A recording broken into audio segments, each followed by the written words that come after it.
Hello. So I had to laugh because I just click on the button and then I was like, oh, wait a minute, I forgot to post on Twitter. Yeah. Should I still do it? Should I not do it? Should I retweet some cat pictures instead? Let me check for a cat picture. And then I'm gonna post it so it doesn't look so weird. What is this? Actually, we can look together, no? Am I logged in Twitter here? Which email did I actually use? I don't know. Wait, let's log in, but I have to hide this for a moment.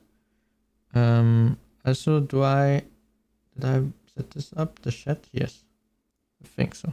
Okay, let's go on Twitter real quick and then not Twitter. Where is Twitter? Oh yeah, right, it's called X now. I forgot about that. Okay, sign in. And then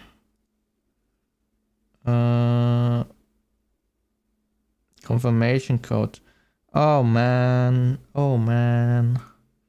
Wait, but is this the right account? Oh my god, I have so many emails. What happened? I have to turn all those newsletters off. Holy macaroni.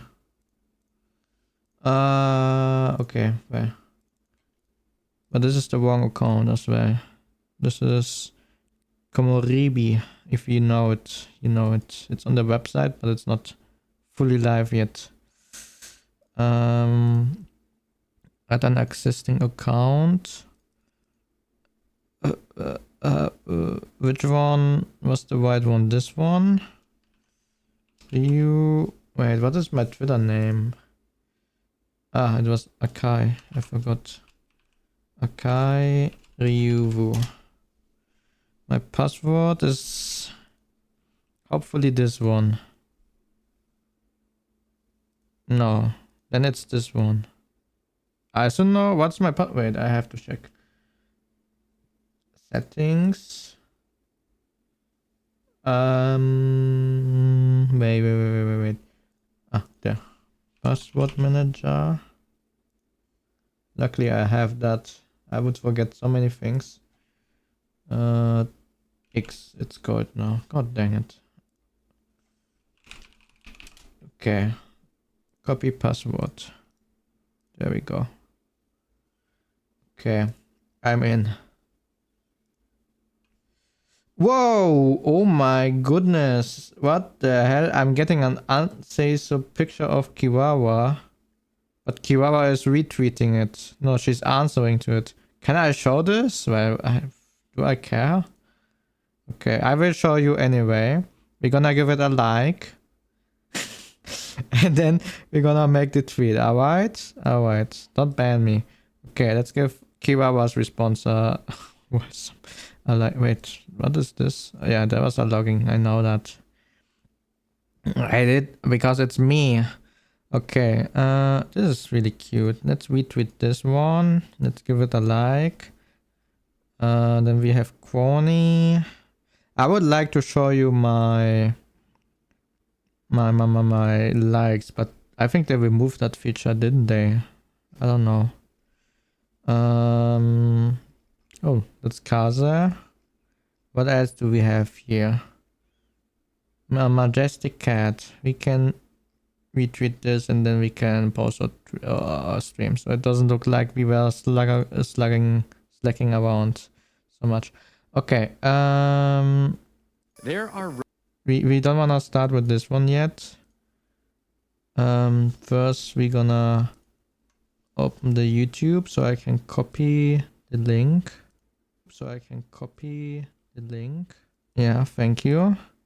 And what do we write? What are we writing? Should I just take the same text from the description? Yeah, I'm uncreative right now. What did I write again? The computer people.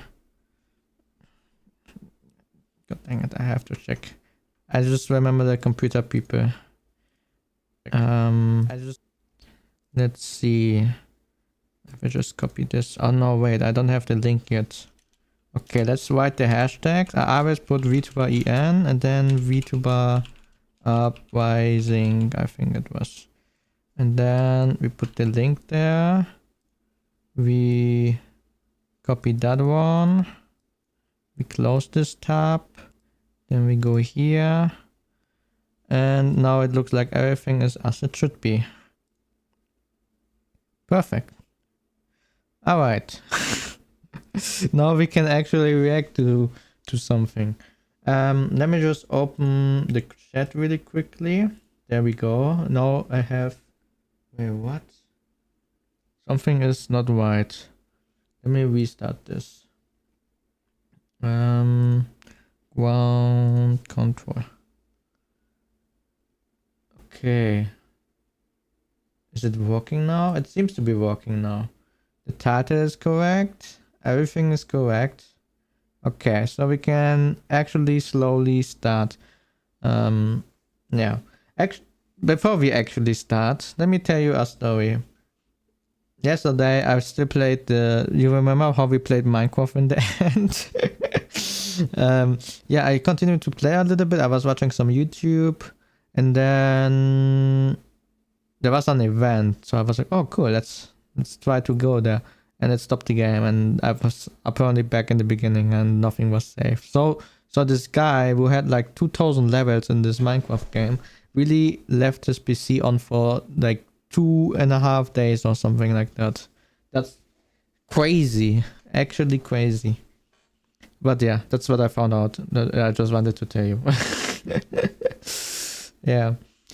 But everything seems alright. At the end of the stream, we will be doing some Japanese as well. I already downloaded the game and just now, before the stream, I spent $100. Oh god, I spent $100 on the new Bleach game because I was like, okay, let's get the ultimate edition, the best one that is there, and we got it. So yeah, I did that. We got the how's it called? The ultimate edition. I hope there's some cool stuff. I was reading through all the stuff, all the things, and I want the season pass and the exclusive characters because I don't know how this game will actually look like because they only showed the actual gameplay, which looks nice as well. It reminds me a little bit to the Naruto game that I have, and I hope you can run around in the world a bit. Maybe a guild system would be super cool, like a guild friend system, stuff like this, like running a little bit around and I don't know, in the Soul Society. It sounds cool. I hope this game will have those features and it's not only the fights, but we will see. We will see what it will be about. If it's not what I imagine it is, then well, yeah, I mean, what can I do? Then it's what it is. Right, it's $133 in the US. Oh no, this is Canada. Cash grab, blah blah blah. Then don't buy it. Damn, those people are mad at this guy. Okay, I'm reading some comments. Trying to remember before I buy. I can't remember the reason I stopped watching Bleach. I'm thinking it's because the writing got so terrible, but I can't be sure. I don't know. I enjoyed it actually. Yeah, at least in the end it was gotten really nice. There are some arcs that I don't like, but the majority of the time it was really nice. I enjoy the fights. Yeah, the story was okay, but the fights are great. Will this one have connection problems similar to Sparkling Zero? What is Sparkling Zero? Your dream roster. Soul crystals are worrying me. Yeah, they worry me as well, the soul crystals. I don't know what they will be for, but it sounds like there will be a crafting system in the game, which gave me hope that you can actually run around, you know, and do some stuff in the world. Like, not necessarily open world, but you can at least like run from level to level, You have like a place where you can see other online people and hang out, like in the Naruto game, because I liked it a lot. But let's see how it will be. I mean, the game is coming out on the 21st. I think with the ultimate thing, you can play already a week earlier, so pretty much in 1 month. Yeah, let's see how it will be. And also about VBridge, I haven't installed it yet. I need to test it out actually, because I wanna show you the fancy movements that I have more than the current tracking. Yeah. Okay. Enough yapping. This was way more than I thought. This was like 5 minutes of yapping. I'm sorry. Let's actually get to the video. But yeah, I want to make this fast today. I want to fix the overlay. I noticed that I don't have Photoshop yet on my PC. So I have to do this as well. I still need to do the graphic driver update and stuff like that. So let's rush a little bit through the stream. I say rush, but this... How long are those videos? 21 minutes? The other ones are also, I think, long. I think this will be a 2 hour or 3 hour stream. Let's see how long it will be. But yeah, okay. Anyway, let's get started with the first video, which is why is MIT making robot insects? What? Yeah, I haven't watched any of those videos. I watched some of the beginning of, I think the bike one. And this one I watched, I don't know, 10 seconds or something. I was like, okay, sounds cool. Let's check it out. As always, everything is linked in the description. And now let's go. There are robots the size of bees. Bees. Others that can jump on water. That's and crazy. Some that are powered by tiny combustion engines the size of a penny. One day they can This is actually so crazy. Like, can you imagine meeting a person that lived 100 years ago and telling them that those things are possible? You would be like, what the hell are you talking about? What is this? in swarms. They could save... I mean, some people even predicted flying cars and stuff like that, but yeah, like seeing those things probably would be mind-blowing for those people. your life, or even spy on you. Even if it was not what they We've got expected. access to the best micro-robotics labs in the world That flip! to learn Well, how what? these robots work and what Okay. are they for. This What? video What is is sponsored he by doing? OnShape. This is What? a tiny yellow submarine. Underwater, Okay. it can move around by Hello, I'm flapping under the these water. miniature wings 9 times per second. But you can use those same wings when the submarine is out of the water. Only Okay. now you have to flap them 250 times a second to make it fly. What? So this robot can do both. It can fly and swim. But since it weighs only 175 milligrams, about the mass of 2 Cheerios, surface tension is a problem. That's okay. a consequence of physics at a smaller scale. The surface tension is like a wall that blocks the transition process. Well, it sounds really interesting. This happens because water molecules are slightly polar. Groups of these Yeah. molecules pull in all directions. But at the surface, there's no water above, so the pull is only sideways and downwards. Yeah. This imbalance creates strong cohesive forces that compress the surface into a tightly packed layer, making it difficult to break. Yeah, this makes sense. This is the same effect that lets water striders walk on the surfaces of ponds and I lakes. hate those things, by the way. This other robot weighs only 68 milligrams, and by using a spring mechanism that mimics a flea's leg, it can jump without breaking the water's Wait, but surface. how just big is like it? A water strider.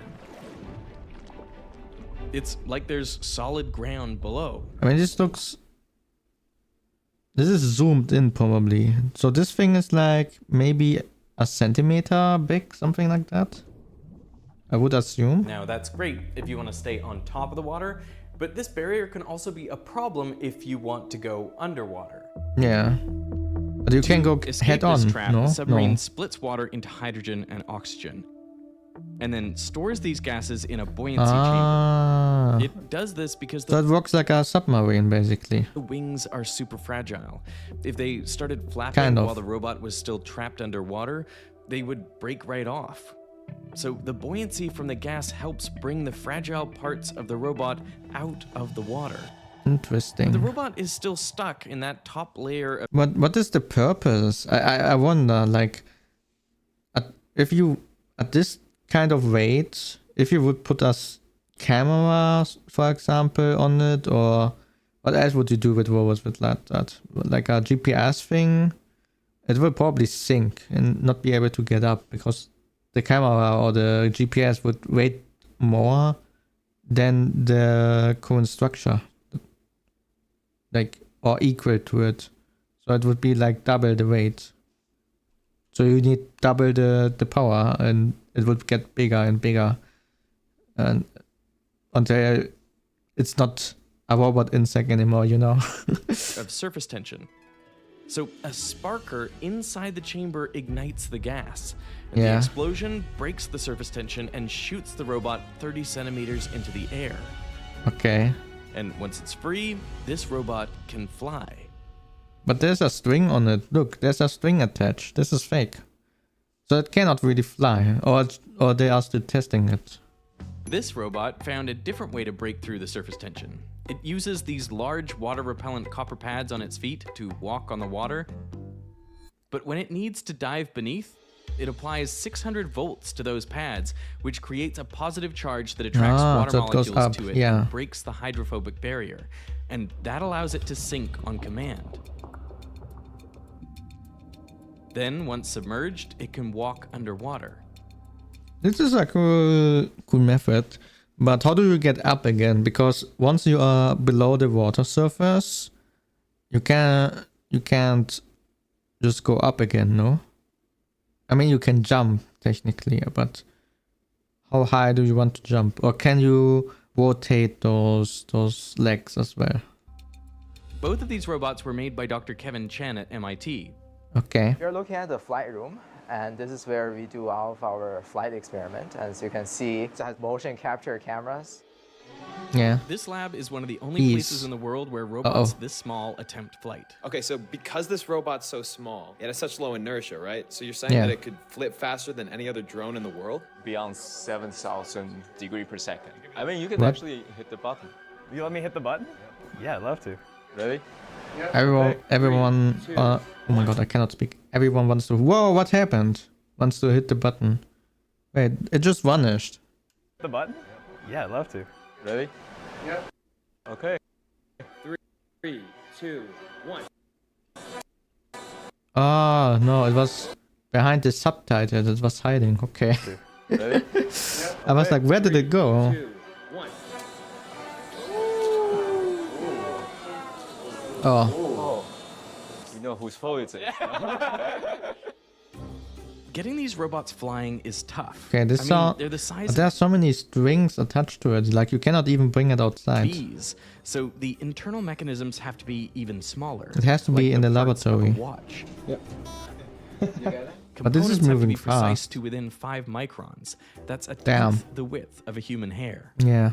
In the summer, we have those very big flies zipping by in the lab, and I was making the statement of, oh, they're just showing off. Take 2.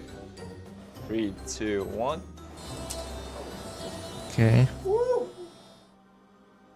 I mean, the cable is for electricity, I think, but you can see that it impacts the stability of the robot.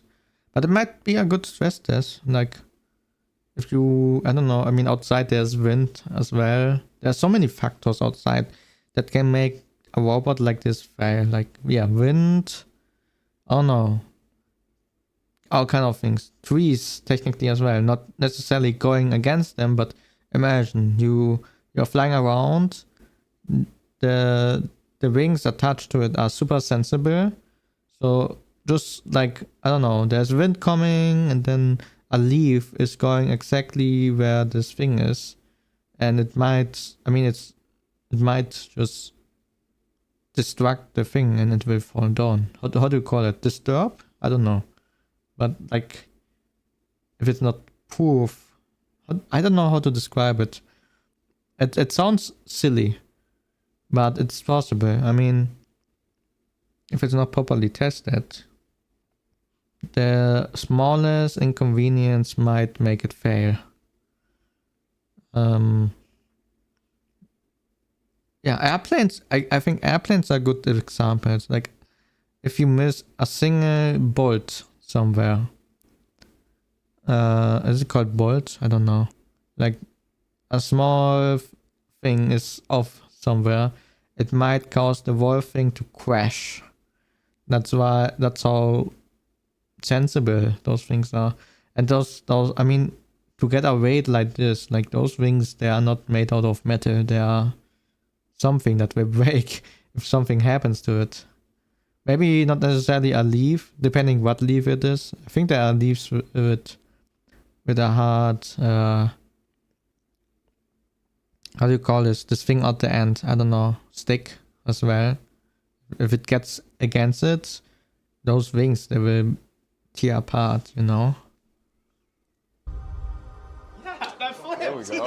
But it flipped, yeah. So it's stabilizing itself, I would say. That's interesting.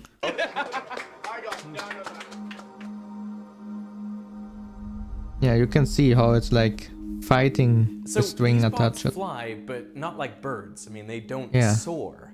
Instead, Yeah. they have to use a whole lot more energy, flapping their wings hundreds of times per second. That's true. So why do they do that? You need some vitamin. Well, it comes vitamin? down to Vitamin? this scale phenomenon. Larger objects typically have less surface area relative to their volume, and that's important. Let's just approximate a flyer by a cube. Let's say it's 10 centimeters on a side. Yeah. Well, then that would have a volume of 10 by 10 by 10 or 1,000 cubic centimeters. Yes. And it would have an area of 10 by 10 by 6 sides, 600 square centimeters. Yeah. So the surface area to volume ratio would be 0.6 to 1. Yeah. I just calculated in my head all of this. What can I say? It's easy math, right? You learn this in kindergarten. Now imagine we have a much smaller flyer that is just 1 cubic centimeter in volume. Well, its surface area is going to be 1 by 1 times 6, that is 6 square centimeters. So that's going to be 10 times the surface area to volume ratio. It's going to have a surface area to volume ratio of 6 to 1. Now, yeah. why is that so important? Well, it's because drag depends on surface area. So if you have more surface area to volume, I just made the example with the airplane. But yeah, it's true. I mean, I didn't learn this in any study or something like that. But in quantum mechanics, like those small things are affecting everything. Like it's the same with, I mean, in atoms, it's the same. Like if there's one molecule too much, the whole thing is ruined, and it might just cause everything to collapse. So, yeah. where you're going to have a lot more drag. And also, at that small scale, you'll be much lighter relative to that Depending drag. on what you are So looking you're at. not going to have as much yeah. inertia, so you'll get pushed around. There are a lot of things in this world that are really fragile. And in theory, can collapse in seconds when something happens. I mean, there are a lot of chemicals which can be taken as example, I think, like lithium, for example. Lithium, I think, is a really good example for this, because it's fine if it's in your phone, it's not doing anything. But if it gets in contact with the wrong thing, like water, for example, was it water or was it oxygen? I'm not 100% sure what exactly it was. I forgot already. But basically what happens if it comes in contact is it will explode and it will burn. So yeah, also one of the reasons why many people are using phone bombs, because it's so easy to get a phone and make a bomb out of it. You just get a $10 phone, a random phone, you put something on it, put it on the battery, connect it to the battery, and then if the signal comes, it will, I don't know, step into the battery so it explodes or something like that, like, yeah. Or you actually attach the phone to an actual bomb. This is possible as well, but phones can be dangerous if you put a lot of pressure in the lithium battery. Yeah. Damn. This is getting more scientific than I thought. I will shut up my mouth now because this is not really my area, but that's fine. more. I like by to the talk a air. lot, as So you might can't notice. just soar through it like a bird. And that's why bees and other insects flap their wings a lot. Yeah, flap your wings. What they're doing is generating swirls of air above the top of the wing. And those They do what? Swirls. What they're doing is generating swirls of air above the top of the wing. And those vortices create low pressure zones. When combined with the high pressure below the wing, that is what generates lift. Yeah. So they're pushed up into that low pressure region by flapping their wings back and forth. Yeah. This robot was inspired by seeds it's a from a leaf. maple tree. Yeah. Their unique shape creates the same swirling vortices above the seed's Yeah, like leading a edge. rotor. Is it called a rotor? And as they fall, they spin and generate surprisingly high lift. These seeds are still just falling.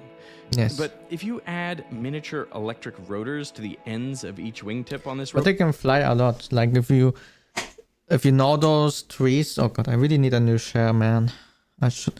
I complain this about almost every stream. I should have bought a 30 € chair. It just creaks all the time without me doing anything. But yeah, like if you sometimes those leaves, they come like this, how it's shown right now here. They are like still together, and if you notice, every time there's a wind, they get up again. So yeah, like they can actually fly a pretty far distance if the circumstances are wide enough. robot, then it can generate enough lift to fly. Yes. But this robot isn't quite insect scale. Yeah, It this actually is weighs a about 50 leaf. times more than the RoboBees in Kevin's lab. Damn. So to power something that small, you can't just use electric motors. I mean, the magnets and coils don't scale down effectively to such a small size. Damn. How do you make it then? What do you use? Magnets probably, no? You create like a small magnetic field or multiple ones. And no, this doesn't make sense because it would still fall to the ground. You would create an area for itself where it can basically float or something can float, but the object itself would still fall. Okay, let's listen to the smart people. To power the first RoboBees, they had wings driven by special crystals called piezoelectric crystals. Oh. Okay, so I'm gonna explain this to you now. Piezo, how was it again called? Piezo-technetic? I don't know. I don't know the full English word, but basically what happens, how this thing is generating energy by movement, TLDR. Like, there are, for example, I don't know which country it was. Was it China? There was some country where they used tires on roads. Roads and like where people walk. And by walking on it, you generate energy, basically, electricity. And this is really cool. So, yeah, like by moving, by rubbing, I don't know, you generate electricity in this thing. Yeah. Applying a voltage across the crystal, they contract slightly. Yes. But only around 0.1%. Not nearly enough of a deflection to make a robot fly. So, roboticists designed a chassis that mechanically amplifies the motion 30 times. If you then turn the voltage on and off 120 times per second, the RoboBee flaps its wings and flies. But there is a downside to piezoelectric crystals, which is they're fragile. Even a small impact to the wings, because it's small, cracks, and the RoboBee stops working. So at MIT, they are building crashing their into things as well. differently. They're so confident that it will survive being dropped that they're gonna let me throw it off of a building. So, I mean, here we go. Okay, throw it on the camera, man. Okay, we gotta go see. Come on. What? I mean, it looks pretty good. Like, how does this thing survive? I have no idea. Wait, how? Well, But these how high was robots have a this? secret This ingredient. didn't look so high. This looked like 5 meters. So put into scale, zero it. Instead of using piezos to drive the wings, these bees use soft polymers. They effectively What? work like tiny muscles. Drop it here. They Okay. take a polymer and they coat each side with carbon nanotubes. That creates 2 effective conducting plates. So if you apply opposite charges to these plates, that pulls them together, stretching out the polymer. But if like charges are applied to both plates, they repel, and so the polymer shrinks. Ah, okay. And if we roll up layers like this into a tube, we can amplify the force they generate. Interesting. It stretches up to 25% of its length. That's a lot. By cycling the voltage hundreds of times per That's a second, lot. these muscles drive the RoboBee's wings.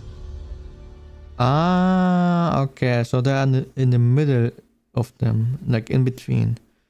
Okay. Interesting. I mean, yeah, and I mean, it's so small that it doesn't require so much energy, so you can use those things.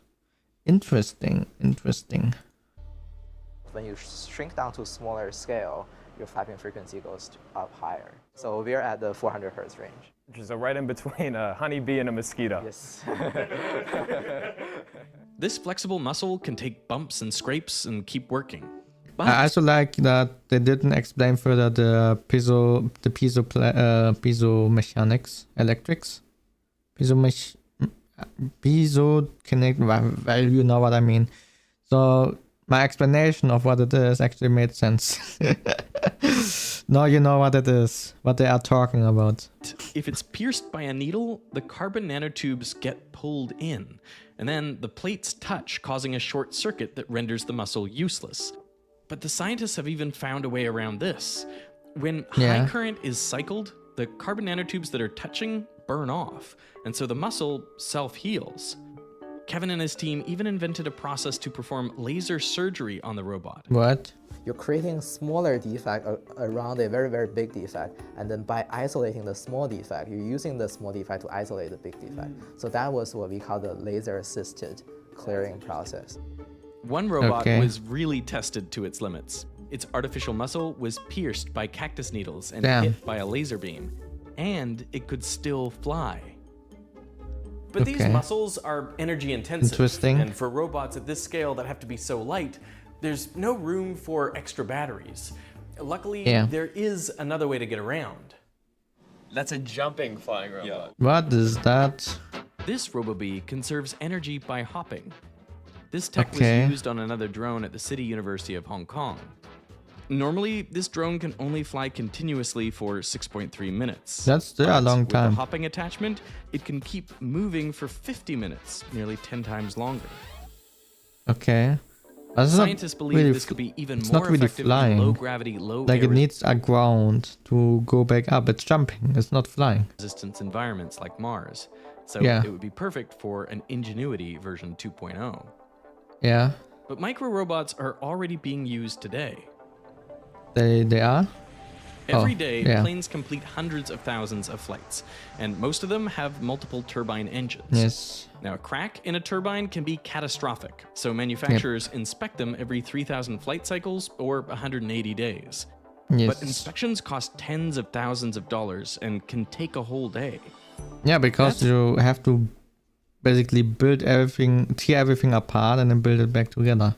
I mean, it's not like you check your box from your attic and put the things out. It's actually you are taking apart a freaking monster. That's where this cockroach-inspired robot from earlier, Hammer, comes in. Hammer. It's incredibly fast. It can run 10.5 body lengths per second. Speaking in relative terms, that's faster than a horse. And it's versatile. Its special foot pads... Wait, isn't this the spider we saw in the beginning? It was climbing like on the ceiling, no? can apply a voltage to polarized metal surfaces, creating an opposite charge underneath its feet. And that's how it's able to stick to metal surfaces, similar to a balloon sticking to a wall after you rub it on your hair. This explains why it was on the ceiling. Rolls-Royce and Harvard are working to put Hammer inside of engines to inspect for turbine cracks. even upside down. And since its mass is so small, adhesion forces are much stronger relative to its weight. So Interesting. hammer can get into some... So there are cameras on it, or sensors. I would say sensors, probably infrared. Probably some infrared sensors. I don't know what they do. Probably upload it directly to the system or to a cloud. And that way you can restructure a 3D model of the engine, for example, and have it on the PC. And maybe you even have a program to detect where cracks might be. Yeah, that's how I would imagine it. I don't know. Tight spaces, and that can be pretty useful.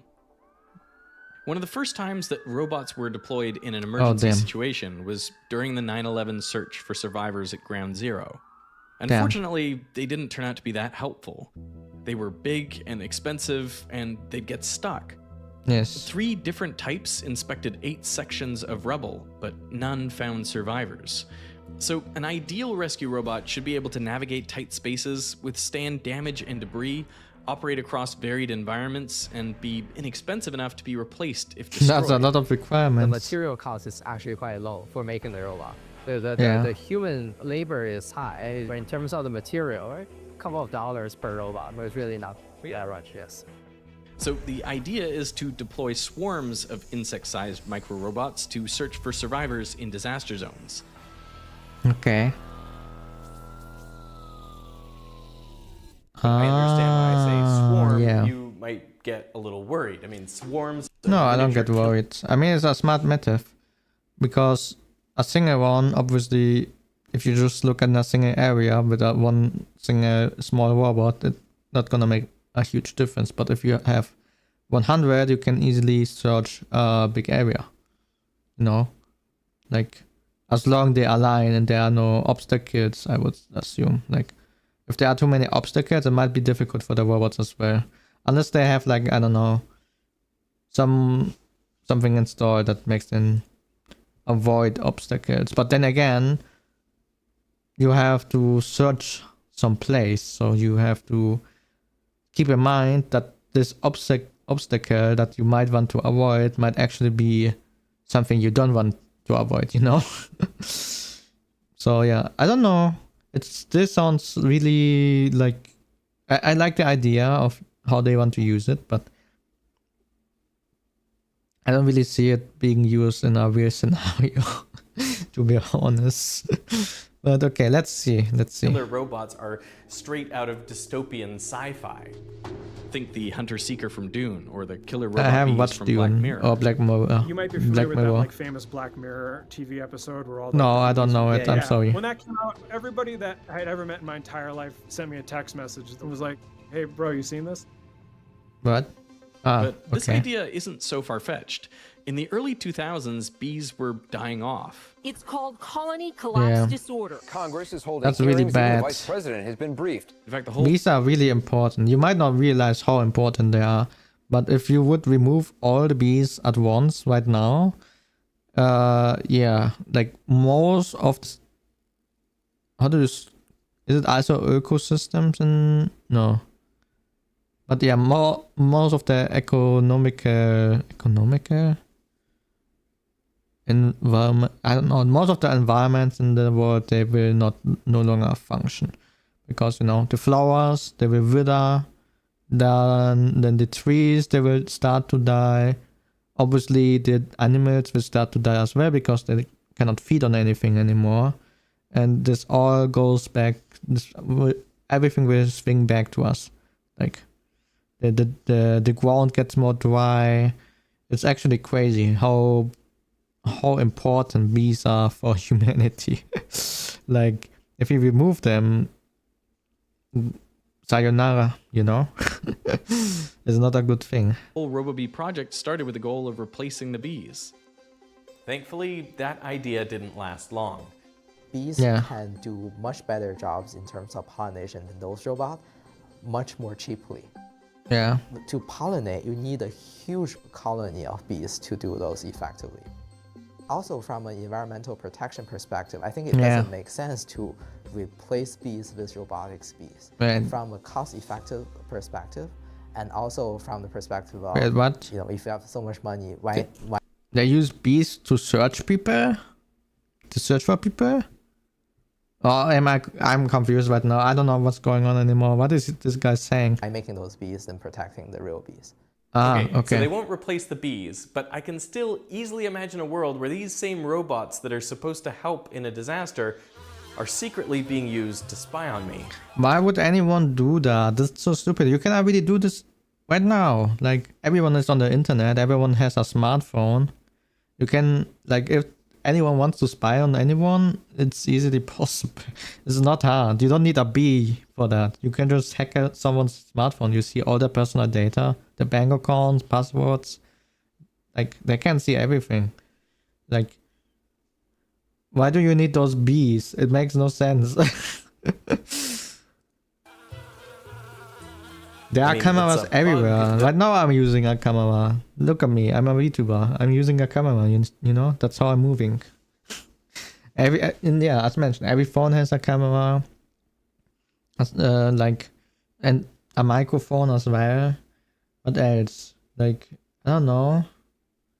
What else does have a camera here? I mean, my microphone obviously is recording me. Actually, yeah, I don't have a smart home. I have a camera on my doorbell. Yeah, and it's connected to the internet as well. So I have that.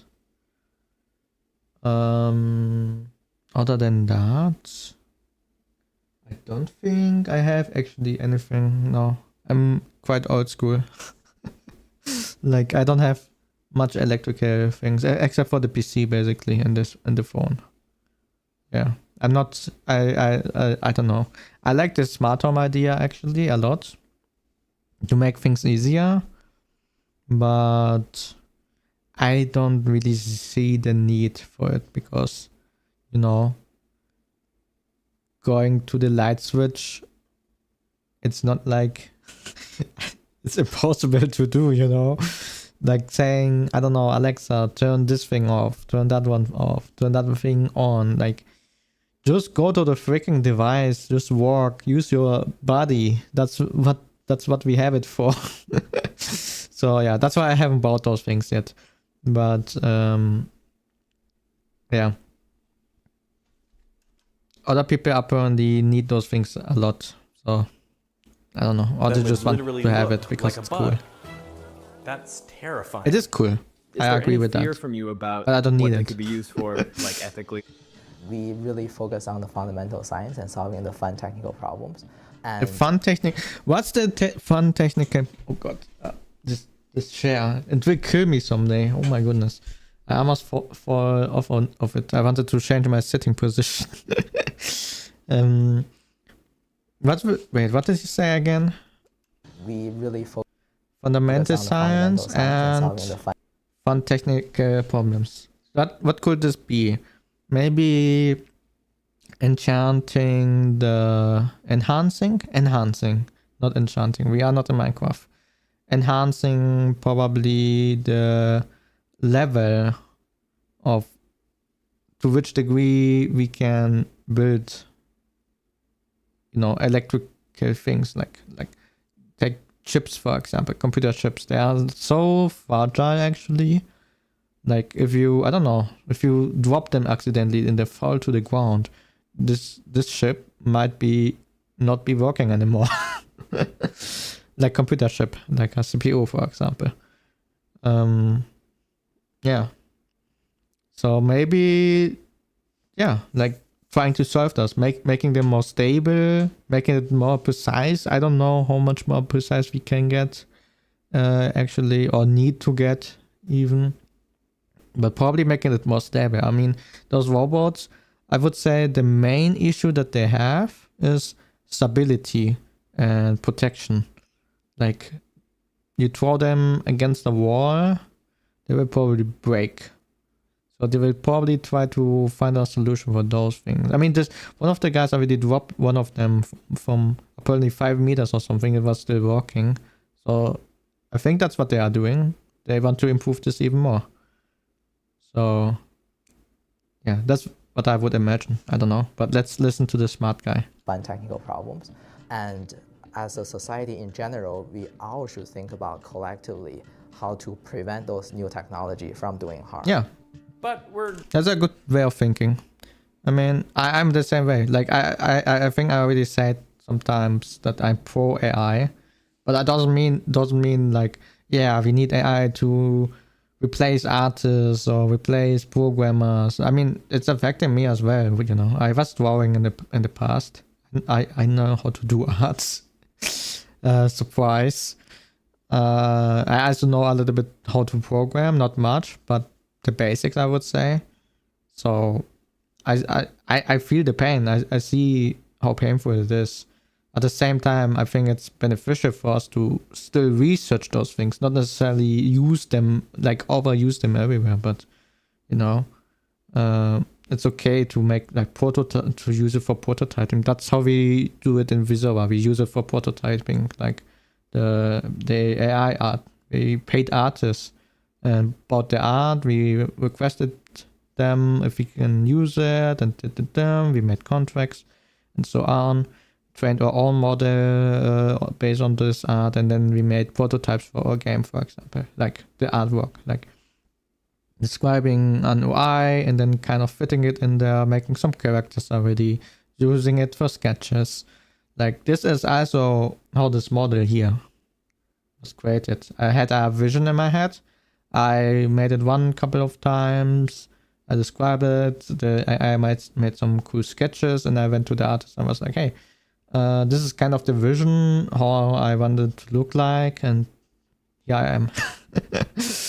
So yeah, so I think for those things it's really good. Like you can use it to show how you envision something to be, but I still think we should use humans for the end product. Like if you want your own art like this, then just go to an artist. You can use AI to show them what you envision, because maybe sometimes the text is not really displaying what you really envision, you know, or you are not good with words, so you like to show it instead. I think it's good for those things, but yeah. And also, of course, medical things like treating sicknesses, I don't know, like treating people and assisting humans. Like, I'm a big fan of that. Like, in my own personal belief, I'm looking forward to a future where we can live in peace and harmony with the AI. So, yeah, that's my personal perspective on that. Yeah, and I know I went a bit off topic, but I mean, that's where we're heading anyway. So yeah, okay, let's continue with the robot bees. What are they gonna do to us? Getting a bit ahead of ourselves. I mean, most of the robots we've seen aren't able to spy on us. Yeah, in exactly. Fact, they're not even... I think I explained this in the beginning. Like, if you put a camera on this thing, it will weigh like double what it weighs now. So you need a bigger thing to, you know, run it. So it will not be small anymore. It will become bigger and bigger, because it's like, it doesn't make sense. Like, even if you have a camera which will fit there and it will work just fine, like, what's the resolution of that camera for pixels? Like, you will not be able to see anything. Maybe a microphone would work, but what do you want with audio files? You know, we already had like those things in the 80s where you put like something in, I don't know, in the lighting bulb to listen to other people's conversations. Like, this is not a new thing. And there are even machines to detect those. So if you fell down a big rabbit hole and you are actually scared of those things, get like a detector for those things. There are some out there. You can check your apartment with those, and then you will realize, oh, nobody is spying on me. I was just a stupid lizard. Yeah. Okay, let's continue. Autonomous.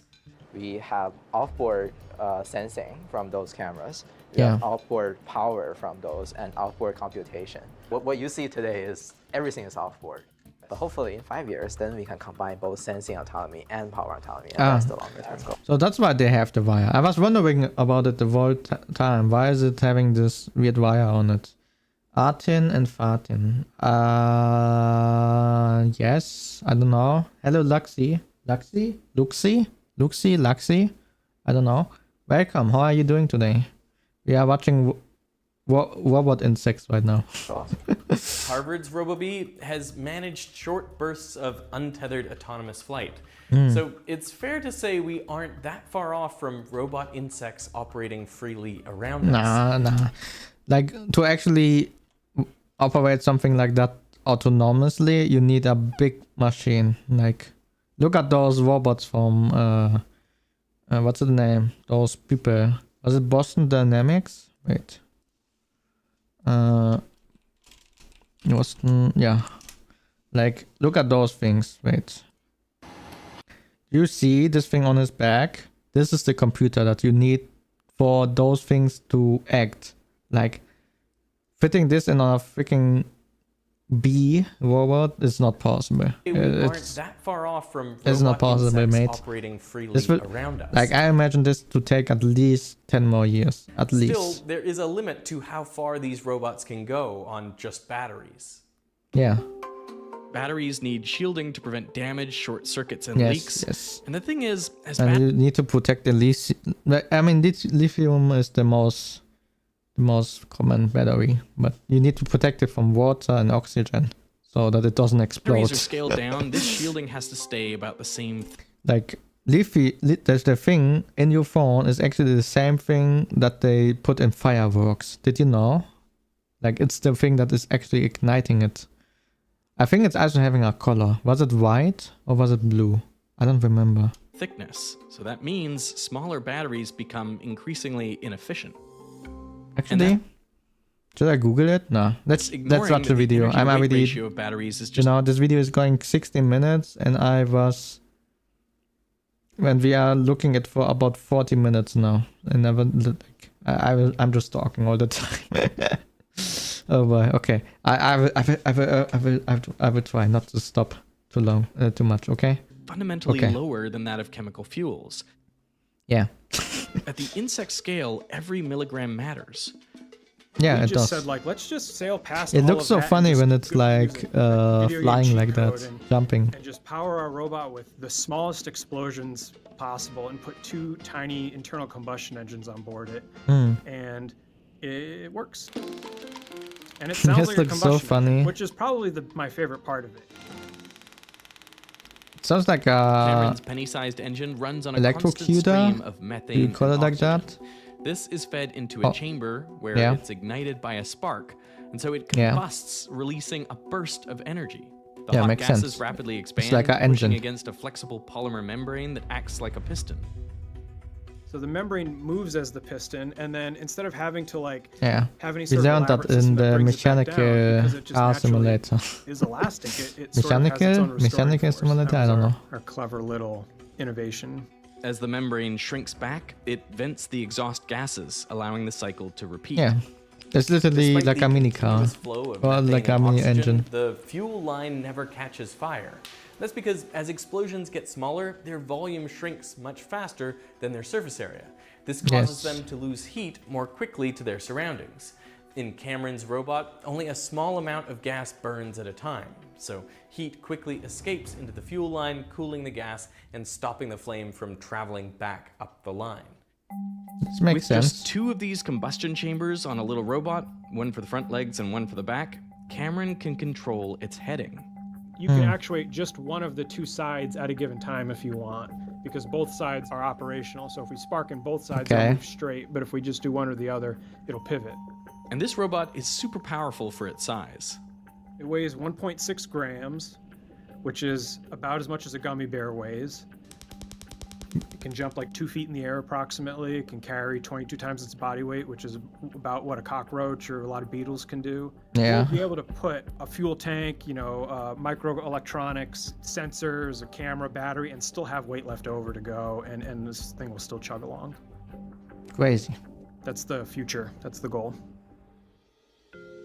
Scientists have created robots that can do Yeah, I what mean, it's some interesting. insects It's do. really interesting. And there are clear applications for this work. But for these roboticists, these self-labeled misfits, that's not what it's all about. What is it about If it's then? about application, we should all like make a startup and try to like think about what we can do. Yeah, let's to make create money, right? a startup We think about there it. are nice applications like inspection and search and rescue, but I would say as a research lab, we are mostly driven Damn, by his table curiosity. looks so German. It's a very honest answer. There's so much paper on it. Oh, that's it. Okay, thank you. Thank you, Veritasium. Yeah. Oh, he also has a Patreon of us. Oh my god, I cannot speak. As it looks like. So yeah, check him out. This was really interesting. Yeah. Let's see some of the comments. Typical physics teacher. Let's approximate this bird as a cube. Yeah. Okay. I see that. It's 2040. You need to walk to the grocery store, so you put on your beekeeper's wear and grab your tennis racket to fend off the advertising boards. Oh no, yeah. It's a cyberpunk future.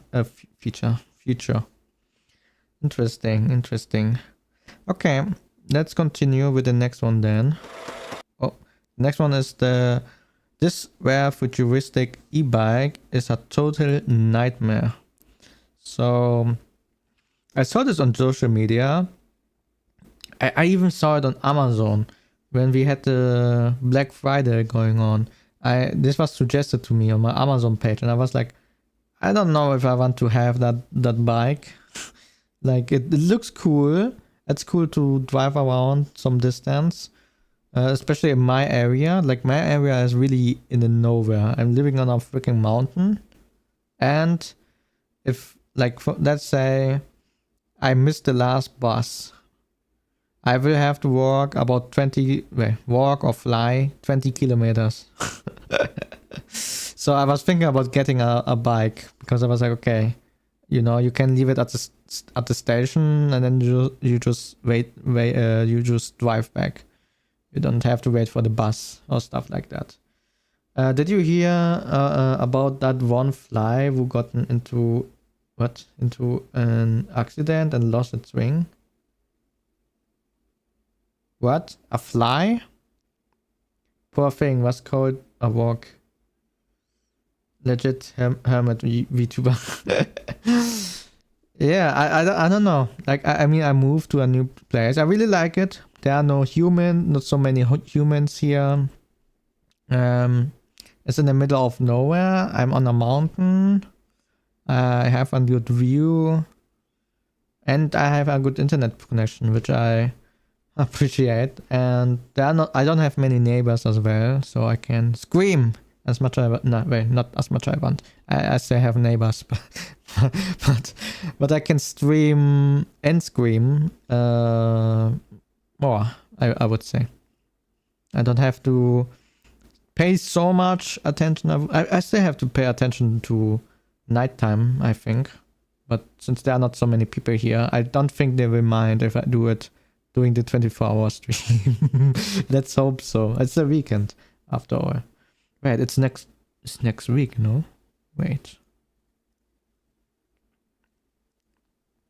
Yeah, next week we will have the 24-hour stream. Wait, was it? Wait a minute.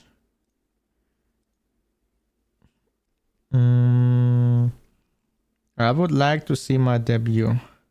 Where's my debut? Here. Okay. I'm talking. Oh, there we go. So, yeah, it's next week. Look, next week we have the 24-hour stream. And I'm 100% gonna play City Skylines for at least like 5 hours or something like that. Oh my god, I can't wait. I really want to play it again. Oh boy. Oddly, that you get a good reception at top of a mountain where you keep telling us there's not much people living there. Yeah, well, I'm kind of in the middle of the country, I think. Is it the middle of the country? Nah, not really. Never mind. But there are... Actually, yeah, that's a good question. There are not many people here. Like, last week, actually, we got the notification from the public television. They said that most of the programs will stop in a few months because they are not, like, it's not like the people who are doing the public media cannot really afford it anymore to send extra things in this area because it's so small. Yeah, it's crazy. It's crazy. But yeah, it feels nice. It's like I moved from the city to a mountain. I feel the difference, but it's a nice feeling actually. I think I go mental playing Skyline for a long duration of time. Really? I remember one time I played it for about 10 hours without big breaks. I really like the game. I really like the building. And I don't know how long I will do it on stream. Maybe I can put a limit how much time I can play each game, but we're gonna play so many games during the 24-hour stream. And I should probably, let me make a note, I should probably start writing people for collabs. Collabing 15 24-hour stream. I should probably start writing to some people to ask them if they wanna hang out together. Because I don't know if I can be 24 hours alone. Talking all the time. Yeah. Ryu, jokes on you. I just need the internet. Yeah. That's true though. And it's a good connection. And I'm really surprised. Like I have I have 100 Mbits uploads and 200 Mbits download. So I cannot complain. Like for real, I cannot complain. Was it 100 upload or was it 50? I think it was 100 upload. Yeah. 10 hours, go for it. Yeah, I don't know how interesting it would be when I'm doing it for so long. I will probably put a limit of like 3 or 4 hours. Something like that. Do you still play Master Duel? I was thinking about getting it. Wait, can I show? Oh no, I cannot show it to you right now. Because I'm using the not Steam VTube Studio version. But I even downloaded asset to have a dual disc arm. And yeah, I'm planning to play it again. Maybe we can do it during the 24-hour stream. And then I have my arm. I already prepared my dual disc for this day. So yeah. Also, yeah, I should really make a schedule for next week, or especially for the 24-hour stream. Yeah. But I still need to install Photoshop. Actually, you know what? Let me make a note for this. Update driver. Schedule for next week plus 24-hour stream. Okay. Yeah. It doesn't have to be exact schedule, but maybe the games we wanna play. Better keep that a secret, lol. I can imagine other VTubers finding it out. Is that a community there? No Ryu the Hermit. Well, I welcome them. They can join me here. But they better prepare to, I don't know. I mean, yeah, I mean, I don't mind other people living here. I don't even know. I know one of my neighbors, but he's like living. No, I know two. I know two of my neighbors. One is living like on the opposite side of my apartment, and the other one is like living at the end of the hallway from the building. Yeah. But I think those are also the only people. And one of them is really old. So they probably don't mind if I scream, because they will be like, they cannot hear me anyway. Anyway. But the internet traffic though. Oh, that's what you mean. Yeah, this might be something. Maybe The internet is so good because nobody is using it. I'm like one of the few people actually using it. This might be. I don't know. But for now, it's fine.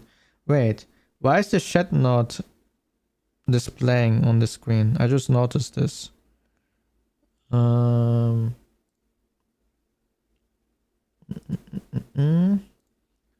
That's why. Okay, I found the issue. Wait, let me check if it works now. Oh, no, it works. Okay, I see your emoji. I was like, wait a minute, not again. But okay, I fixed it. There was just three. I just saw, wait, Stream Elements is doing an ad break. What is going on there? But okay, it's fine now. Okay, so yeah. Let's check out the next video. Today we are watching like more documentary stuff. I hope you don't mind. And afterwards I'm gonna get back to Japanese learning. For real this time. I already installed the game. We will play where is it? You can there. You can Kana. It's like a hiragana and katakana learning game apparently. And that's what we're gonna play later. At the end of the stream. Basically. Okay. This rare futuristic e-bike is a total nightmare. So let's see what's going on with this e-bike that was offered to me on Amazon. How do I get it to stop? Damn, it's just running off. Imagine you fall off your bike and it's just driving away. Damn, yeah.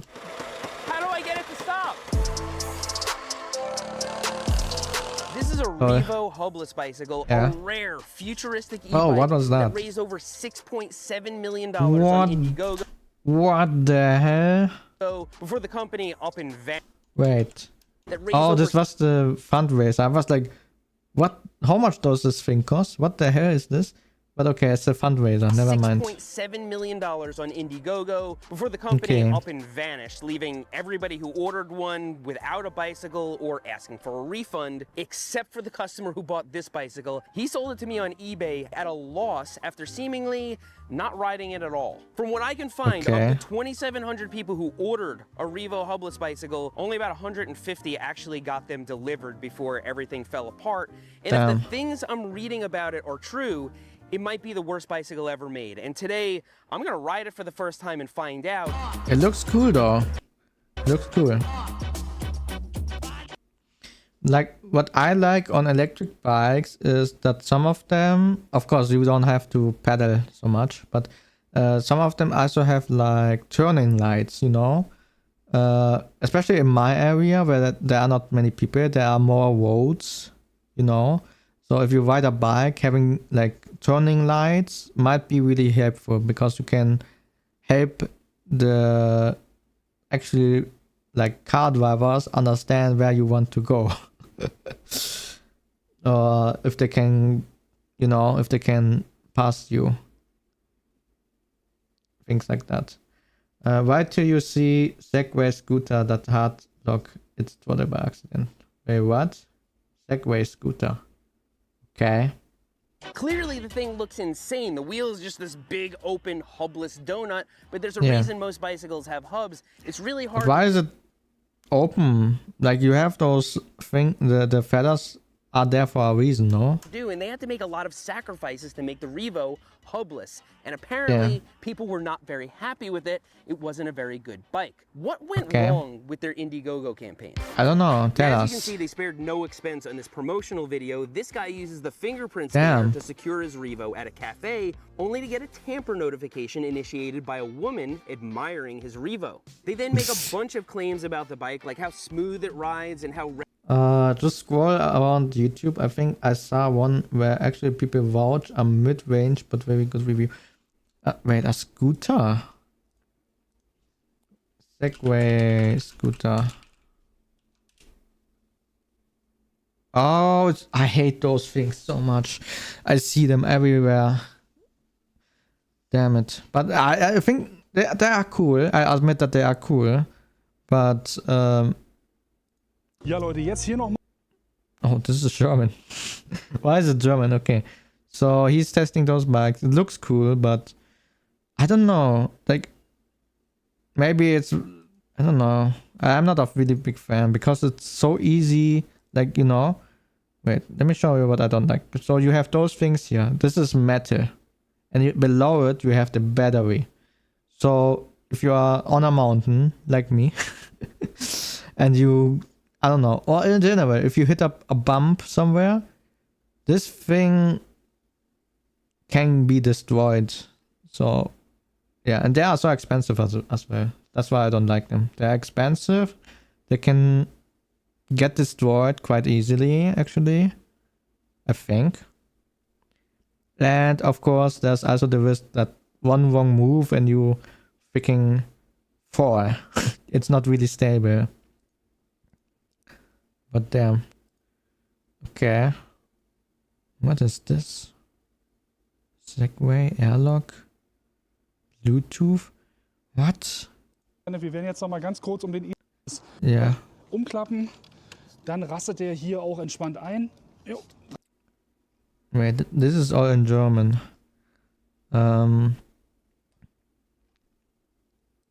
Let's check this one out. So how do they write? Also shift down a gear, take off the rose-tinted glasses, and otherwise I have the link to the vehicle, the matching accessories and everything that scooter drivers might need under the video. Yeah. Enough of the Also with those scooters, at least in Germany, you cannot get all of them because there's a speed limit. If it goes, I think, above 15 kilometers per hour, then you need a license, a freaking driver license. While in a bike, you know, you can go unlimited speed. Nobody cares because it's a bike. Let's start with an unboxing.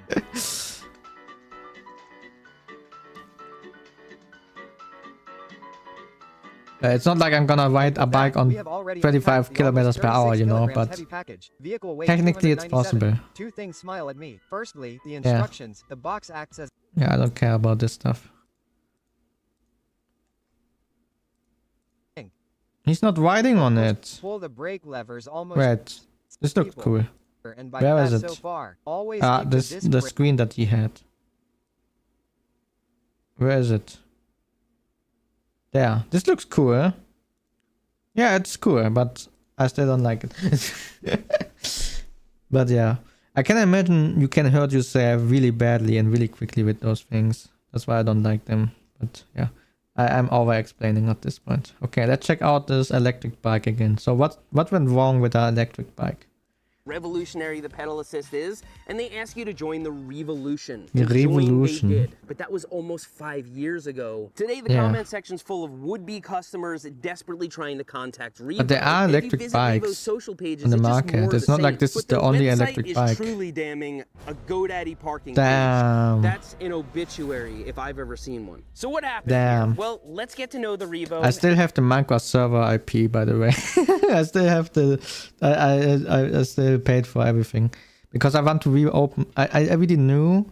When did I rebuy it? I think, well, not rebuy it, but like I got asked if I wanna keep the link, the domain, about 5 months ago, something like that, and I kept it because I was like, yeah, I will probably open my Minecraft server again, so let's keep the name at least. And we'll find out. That's a cool sound. That's a little bit loud. So right now the motor is not on, okay. and with great difficulty I am pedaling it. Can you believe? Yeah, right. If the motor is not on, it's really heavy probably, no? Because it's all metal and you have a big battery there as well. Yeah, this is loud. Damn. The second you start pedaling this thing, you start noticing a lot of stuff, and I'm gonna try and break it down. Let's start with the wheels, because I think that's a lot of where it's stemming from. Any bike, even e-bikes, they just roll, right? Yeah. As soon as you stop pedaling, it just rolls on forever. It's like gliding. You just feel the resistance every step of the way on this thing, whether or not you're pedaling. Look at this. Oh, damn. I don't know if you've ever spun a normal Yeah. bike wheel, but it's very much unlike that. A normal bike wheel has spokes, and then there's a hub in the middle, and that hub is extremely reliable. They haven't changed much in 100 years, and a modern there's a hub, reason for you that. can restore to like new condition for $1. They just take these little bearings that you can pop in. This has, I don't know, a bearing the entire way around, and so there's a lot more resistance, and I suspect you can't service it because they don't sell parts for it. The company doesn't exist anymore. Damn, this and it's color goes hard with the bridge. It's matching. not like you This bridge is his new brother. could rob some parts off Probably as hard to ride as the bike as well. Sorry. another hubless wheel. And so let this sink in. The entire premise of the Revo I wanted to hubless make a good bicycle joke, is but that then I it noticed lasts. it's really One of the bad. most reliable moving parts ever made. Certainly one of the most reliable moving parts on a modern bicycle. And in its place, they replaced it with an unserviceable, heavy, complicated, and noisy hubless wheel. Yet, they're making the claim that this bicycle is revolutionary, that it's got a really smart pedal assist, and that it's really smooth. They even advertise it's its actually lightweight so loud. core. This is one of the heaviest bicycles I've ever picked up in my life. They say it's like 70-something pounds. What? What the I think hell? it's heavier. Underneath the What the hell? The design is aesthetic, but definitely not practical. Yeah. And it's as heavy as frick. I mean, you have the bike itself. Like, look at this. You have the bike itself. It's so much metal. And then inside, of course, you also have the battery. Maybe, I don't know, there are some extra functions they had in mind. Like they already put a GPS device inside, so you can connect it to your GPS that you put on the handle or stuff like this. You know, maybe they have systems like this as well. And it seems like they have, they probably have like a mechanical or electrical, what's the name? Electrical,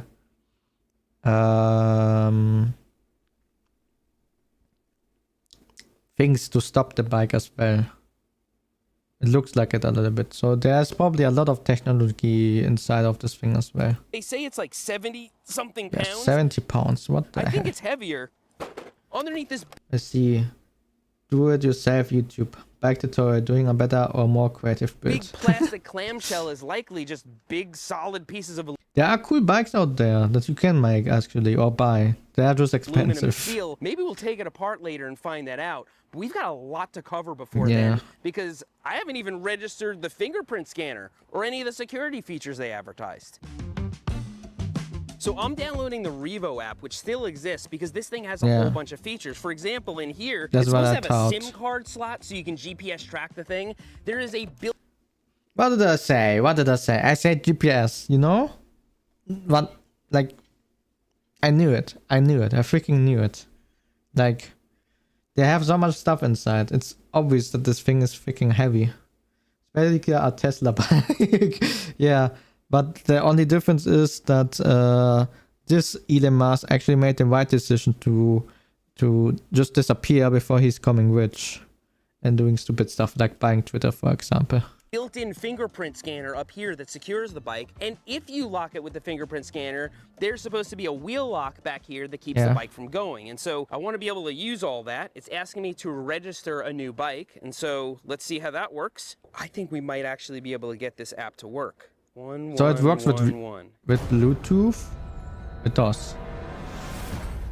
All right, the instruction manual gave me a default pairing code. I'm using that. I'm looking on Reddit threads, and I can't get this thing paired. And so we're off to a great start. Now, normally I say this is no problem because most electric bicycles have a little display screen that tells you how much battery you have left, how fast you're going, what assist mode you're in. But on the Revo, because it's high tech, they want you to use your smartphone. Everybody loves that. And as you can see here, they give you some adhesive to attach your smartphone to the handlebars. This looks like it's easily gonna fall off your bike. I'm gonna be honest, this looks like it will gonna just fall off your bike when you trip over something. So the phone's all mounted to the handlebars. We got the Revo app running. Let's start talking about how this thing actually functions as a bike. And one of the first things you're gonna notice when you start riding it after you've absorbed the noise and the terrible ride it's is really how loud. hard it is to stop. I'm gonna go a reasonable speed down this bridge and I'm gonna start applying my brakes right here. Let's see how long it takes me to stop. That was a full-on emergency stop. What the hell? I had both of my... This had this took as much as a freaking... No, actually trucks are having good brakes. But yeah, like a car. It's the way... It was worse than a car actually. Because a car... It drives fast. And then... You know... It would have this kind of breakaway? How do you call it? I don't know. The amount of distance you need to come to the full stop. This is terrible. Imagine you are running your bike, there's a child or something on the street, and you just run over it because your brakes are not making it. That's crazy. That's crazy. Ryuwu, I failed to see your phone. What? Falling as my problem. Damn. Hello Ken, how are you doing today? How did I catch you live? I don't know. I'm live every time on this every weekend on this hour for now. What? Impregnate all the men I must. What? What are you saying? Dacia? You are a crazy person. They accidentally made a self-reserve ABS system though. Yeah, and it's not working well. Where's the airbag? Where's the airbag? You need an airbag there as well probably with this kind of brake system. My entire hands on the brake 100%. levers, gripping them as hard as I could, and it could barely stop the bike. That's really alarming. And given the weight it is of the alarming. bike and the airless tires and just all the sketchiness, it has no business going this fast with brakes like this. Yeah, Brakes are effectively I the agree. most important safety feature on any bicycle, let alone an e-bike that weighs 70 pounds. That $200 bike I bought on Amazon had Imagine going this way with the other bike. decent brakes. You would crash Cable-actuated immediately. disc brakes. This doesn't have a hub, and so it can't have rotors, and so Yeah. it can't have disc brakes. So they're using cheap caliper brakes like you would find on, I don't know, a kid's bike from the early 1990s, except that bike is stopping a little kid going 5 miles an hour. Oh crap, there's a speed bump. Oh my God, that took all my might. Oh my So I've god. already mentioned several times that this is in fact an e-bike, and so let's talk about that. An e-bike is supposed to pedal like a normal bicycle and then also have electric assist, and so Damn, it should do this is both. terrible. And as you can see, there's no chain or sprockets or anything down here. The drivetrain's all inside it, and presumably everything that makes this wheel go kind of is enclosed in here, except on this thing.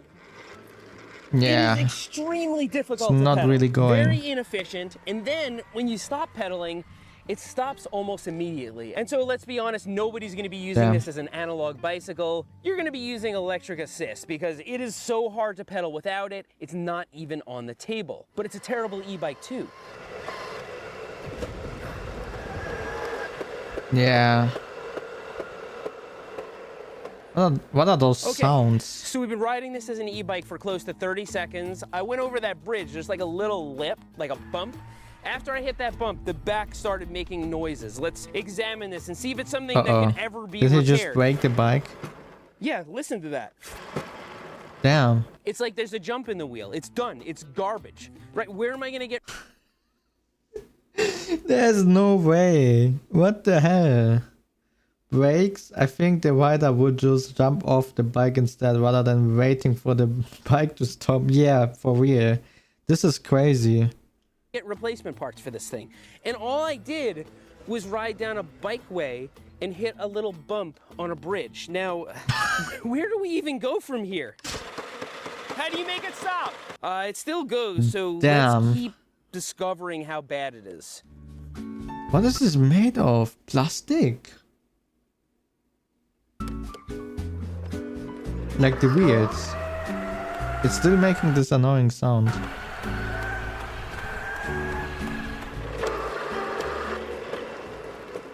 Damn. Guys, I had a whole video planned here. Like, I Yeah. spent money on the bike and I was planning on selling it afterwards. Now it's broken. And then half the things I want to show you don't even work. It's so much worse than I thought. Yeah, but it's not that's for crazy. lack of trying. They really tried to put a lot of good features on this. Let me show you some of them and you tell me whether this is something a bicycle needs. So check it out. The fingerprint scanner over here, you can move it left or right and it will actually put on signals. Oh, that's cool. It's good to have lighting on a bike. That's a good safety feature. But Of course, you why is can't it stop, light? so it doesn't really matter. Why isn't it but it orange? does have signals Oh. and brake lights, and that's one of the unique things about these wheels. You can put Yeah, that's stationary cool. things on them because they're not spinning. Yeah, but I don't know. I don't know about that one. It's made out of dreams and money, of sketchy idea. Yeah, kind of. So what do you think these little handle things are? These stay just like this when the bike is in motion. It's to carry a bag. They actually made a custom... I don't know, man. I don't know. I mean, if we put a lot on this bag, it's gonna change how this bike is behaving, especially in curves. I wouldn't trust this. Revo I bag, wouldn't trust and it goes this. inside the Especially not on the wheels. wheel. That brings the center of gravity way down. Yeah, that's what I mean. And it's actually pretty freaking functional. And so if this was a good bike and I was able to ride it all the time, I would put some kind of big storage container in here. But of course, it breaks after you hit one bump. And so we can't do that. Now I mentioned before the Revo has airless tires, which amount to just rubber wrapped around the wheel. But if it did have pneumatic tires, if they did take air and you had to change one, I don't think you'd have to take the bike apart at all. Look at this. The wheel on the front, it's just attached on one side and it's all open over here. You can access the What? entire Can you put a baby in the middle of the wheel asking for science? Probably. tire. Probably you And can. they've done the same thing on the rear. It's open right over here. So if this was a normal bike, you'd be able to air it down, use a tire lever, and just take the tire straight off. But I'm not really sure what we do here. So let me show you something on the other side of Okay. the bike. Oh, it's so heavy. Yeah, it looks heavy as well. Okay. The kickstand. Yeah. So they call this an invisible kickstand because you flip it up and it just melds into the frame. You can't see it at all. Pretty cool styling, actually, but it's a terrible kickstand, I'm sorry to say. Now, it is pretty easy to flip down because you just push on the side of the frame and there it goes. But most kickstands, when you put the bike in motion, it goes up. This kickstand locks into place like this and kind of goes in reverse. So I find myself getting on the bike and trying to go, and then having the kickstand kind of bind up. But they actually made the wheel lock when the kickstand is engaged. So when the kickstand is up, this wheel can turn freely. When you put the kickstand down, it is locked. And I suppose that if you had the app, it would actually stay locked and not be able to flip up. I don't really know. While the engineers were testing the Revo, they must have realized how bad the ride was because they put a suspension seat post on it. Does almost nothing to make the ride better. A what? Oh, I forgot this is all brick. But as you can see, the seat post has so a little it's bad. spring in it, and when you push down on it, it gives. Kind of sucks. There are actually pretty good suspension seat posts, like the Thud Buster. Yeah. This is not that. This is as cheap a suspension seat post as you can get. Now, I did show you before this cool little phone mount because the Revo is supposed to operate with an app. Where I said it's probably gonna fall off if you hit something. And they thought of putting this USB port over here, which is of course powered by the battery that makes the bike go. That's actually a really smart feature. I wish more e-bikes had that, because if you have your phone mounted up here, be it horizontally or... But the length of the cable is not really making up for it. What I would already have like something there, like inside, like just a cable, and then you can, like a vacuum basically, like, where a cable comes out, you put it there, and then you can just take as much as you need to charge up your phone, basically. Maybe you can even put a button on it so that you can choose how long you want the cable to be or need to be. But like this, the cable is just gonna hang around there. I don't think it's a good position, actually. To be honest, I don't think it's a good position. Yeah, what? Think of it of hydraulics for the back seat. Ah, yeah. I would 100% snag the line every time. Yeah, I know. It's crazy. You're vertically. I mean, the bike itself, it looks cool. I think they had good ideas as well, but You might want to be able to charge it. I guess it would have been kind of nice if this was Type C, but I mean, what are we really expecting? But it's USB. So good thinking. No? That's one good feature of the Revo. Yeah, it's a good feature. And you can't ignore the styling. That's the Revo's killer feature. Maybe and the to their position is credit, not they so did good. a good job here. It's really striking. It's the most unique bike I've ever reviewed, for sure. But I can't tell whether people are looking at me because of that or because it's so noisy. Yeah, because so it's I'm going to take it loud. into town and park it in a couple of places, and we're going to see what people's reactions are. All right, Okay. so we survived getting downtown. I'm walking it down the sidewalk, and I discovered something terrifying about this bike. So What when you happened? push it along, the pedals move because it's just not very mechanically sound. Yeah. And so if you push it fast enough, the pedals actually engage the pedal assist, and it's a chain reaction. The Oh, bike so keeps it's going. Watch driving this. away. Okay, so you're walking your bike and you kind of jog across the street a little bit. And Oh my god. Oh my god. kicks in. And so you might say, Seth, just turn it off. Oh no. I can't turn it off. I tried holding down the power button and the battery. Mom, my bike is running away. Help.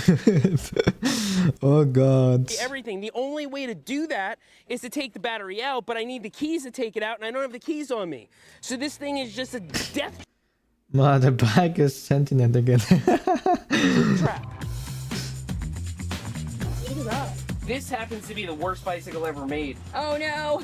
I like the way it looks. Yeah, I think the same. The look is nice, but First thing yeah. I do is put me a big seat on that thing. I can't stand them seats that go up the crack of your butt. Both on and off camera today, Damn. I've gotten a lot of reactions from people, and most people ask, how fast does it go?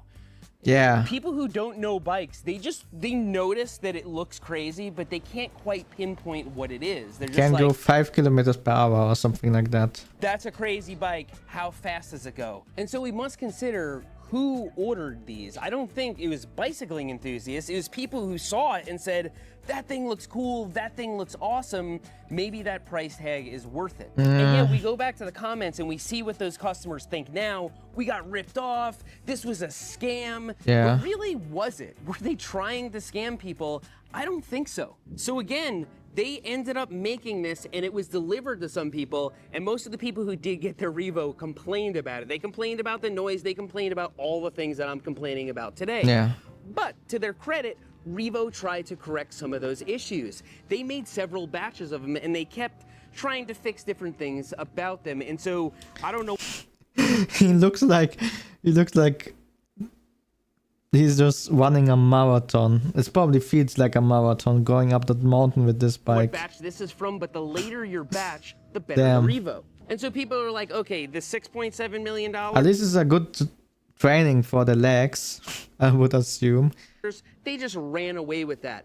I don't see how they could have done that because they actually produced the bike. And so there was engineering, there was tooling, there was order fulfillment. And it looks like they spent a lot on marketing and reputation management because every single article about this thing is positive. And I don't see how that could be legitimate journalism. And so for people that are saying that this was a scam, that it was vaporware, that's just objectively not true. I think it was unethical. I think it was wildly irresponsible. But I don't think they were trying to scam people. I think they you can really ride thought it. that this was going to take off and be successful, even though it is the Forget worst leg day at the gym. Just buy this bike. Yeah, exactly. in the world. Damn. So what this Another bike bump. really seems like to me is a prototype that never made it out of the prototype phase. They just started manufacturing Bonus these edition. prototypes and sending them out to people. This is what a product would look like from a legitimate company before it goes through 3 or 4 rounds of polishing to fix all the problems. And so if you were a fly on the wall behind the scenes, what you would probably see is them just rushing it out the door, just justifying it. It's not that big. Yeah, Maybe they run out of budget. I mean, they said that they had to close the company, so probably they ran out of budget, I would say. And then they were like, yeah, okay, shoot, what can we do now? Let's put it out at least. Yeah, it's got a really bad ride, but we put that suspension seat post on it, so it's good now. Runs like a prototype. It's as easy to find replacement parts for as a prototype. Look, if you sign into a crowdfunding site and you back something, you're taking a risk, especially if it's something as experimental as this. But just disappearing and leaving all your backers in the dark, that's pretty unethical, that's pretty crappy. And so we can only hope that the makers of this bike rise from the ashes to sue me, because then they'll be revealing But didn't they themselves. close their own website and everything? Well, the app is still there. I don't know. Is the Ryuwu really the worst production bicycle ever made? Well, let's be objective and Yes. just go by what I've experienced today. Yes. It's loud. It's heavy. You can't turn it off, apparently. I would go on the prototype route. They got too ambitious and the hype only made it worse. Yeah. You can't get replacement Yeah, parts for I it. agree the motor on appears that to one. kick on whenever it feels like, and Like- actually, if you push it fast enough, Like, yeah, I mean, it was a fundraiser. There raised a lot of funds. But listening to all of this, I really think it's as, what's his name? Berm? Is his name Berm? I don't know. As the guy in the video said, they probably spent more on the promotion of the bike. And then they realized, oh shoot, we thought it's done, but it rides, but it's not good. It's not a good ride. And now we don't have the budget anymore to like make the necessary improvements, and we also don't have the time. We cannot reopen the funding and let more people wait. Let's just put it out. And yeah, I think something like this happened. I mean, it happens a lot. it starts. Not only to bikes, also to computer games. There are a lot of computer games that getting funded and then they just are Chain reaction not as that just expected. sets the bicycle in perpetual motion. Actually, I wonder what happens if we just do that and let go of it. Oh no. It's actually just going. Oh. Damn. but yeah, it would just run off the distance if we would let it. Oh boy. Oh, it's broken. Oh, never mind. It's so I've spent loud. a week now with the Ryuwu, and it's the ultimate collector's bike. I'm not so sure I want to ghost ride this thing again. It looks insane. It's interesting. It has a story. There's a whole community of people trying to keep these things running, and it's got a whole bunch of Easter eggs, like this brown piece of tape over here. What do you suppose this is covering up? Well, you can see they color match this tape to the frame very poorly to cover up the company name. Beno, the parent company of Ryuwu, and one could imagine that shortly after they made this mold, they realized that the project was going south and they wanted to distance their company name from it. Well, here it is out to, I don't know how many people are going to see this video. Crowdfunding projects are risky. A lot of them fail. People know that before they go into it, but there's an ethical way to fail, and then there's just leaving all your backers in the dark, wondering what happened. And so knowing they were going to do their backers dirty, they covered their name up with a piece of tape so that nobody would ever know. Yeah, how would anyone find out if they put a tape on it, right? It's not like you can just take it off. Now, on the other hand, if you own a Ryuwu and you've somehow been keeping it running, trading can't parts with believe other this. owners, I think that's cool. That's the kind of masochistic bike ownership that I can get behind. The Ryuwu's a head turner. It's a concept bike, a prototype that somehow made it out to the public. And it is completely insane that it exists. But I hope you found this video interesting. I hope you learned something, and if you didn't learn something, I hope you at least found this entertaining. Thanks for riding with me today, and I'll see you next time. Damn. Okay, this was interesting. Yeah, I don't know what to say. Let's check some of the comments. You failed to credit them for their revolutionary theft. Theft determined a strategy, making the bike 70 pounds. Wait, what? What do you mean? What does it mean? I'm confused. This bike is ass, but 70 pounds isn't too crazy for an e-bike. Really? It sounds like a lot. I worked at a shop that sold mid-range e-bikes and the average weight was 65 pounds. What? Okay. Okay. That's crazy. Actually crazy. Yeah. Interesting. Oh, I can see the next video we are watching. This is the next one. Or is that? Wait. Yeah. It's from Fern. It's one of my favorite channels in Germany. They also have an English channel, which we're gonna check out.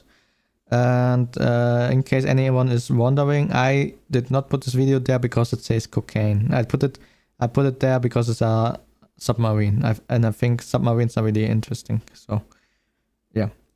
Okay. With that out of the way, wait, what? I mean, they could put in the manual, breaking the tape will avoid your warranty. I mean, they kind of closed their website, so you don't really have a warranty. You cannot even write to them. Yeah. Okay, let's check out the video then.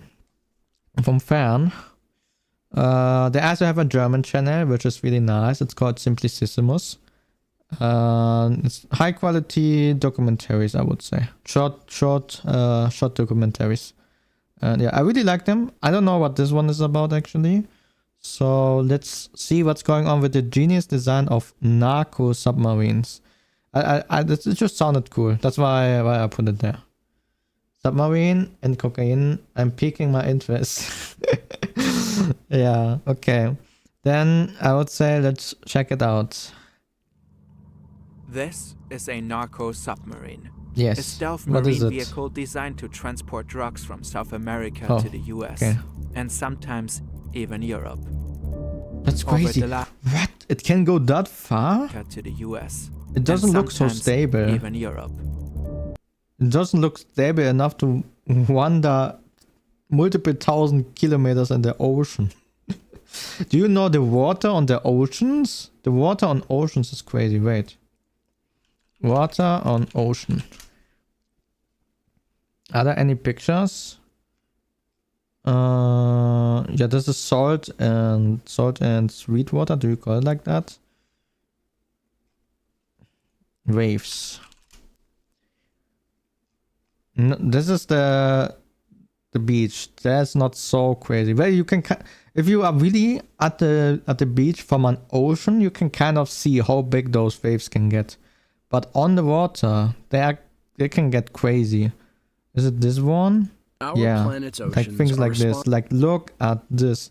I think this was on the North Sea, actually. This was close to Germany. We have like a big sea here, which is known to be really difficult, where the water is just bending and there were thousands of ships. Even nowadays, it's still a dangerous route. Like, even if with a modern ship, if you ride there, it's not 100% safe, you know? Responsible for some Look of at the this. most severe weather on Earth. We This just is crazy. barely Yeah, like, but this is on the surface. Do you have those things also going on under the water? Well, it might it probably depends how deep you are, but it's really crazy. The oceans, I'm scared of them. Well, not scared, but they have my respect. Let's put it like that. It's safe, reliant type of submarine. It's close to the ones that people use to transmit illegal immigrants. Safe, reliant. Really? Okay. Okay. Maybe I should just shut my mouth and watch the video. Over Okay, the let's last see. decade, authorities have caught over 200 of these. Damn. But there are many more out there. That's a lot of Today, submarines. we will take a look at 4 different models. Okay. But this one doesn't look like a submarine to me. And this one looks like a submarine from a cartoon. Wait, do you see my mouse when I do those things? Let me put OBS here. Yeah, you can see it. Okay. Like the first one is looking more like a boat.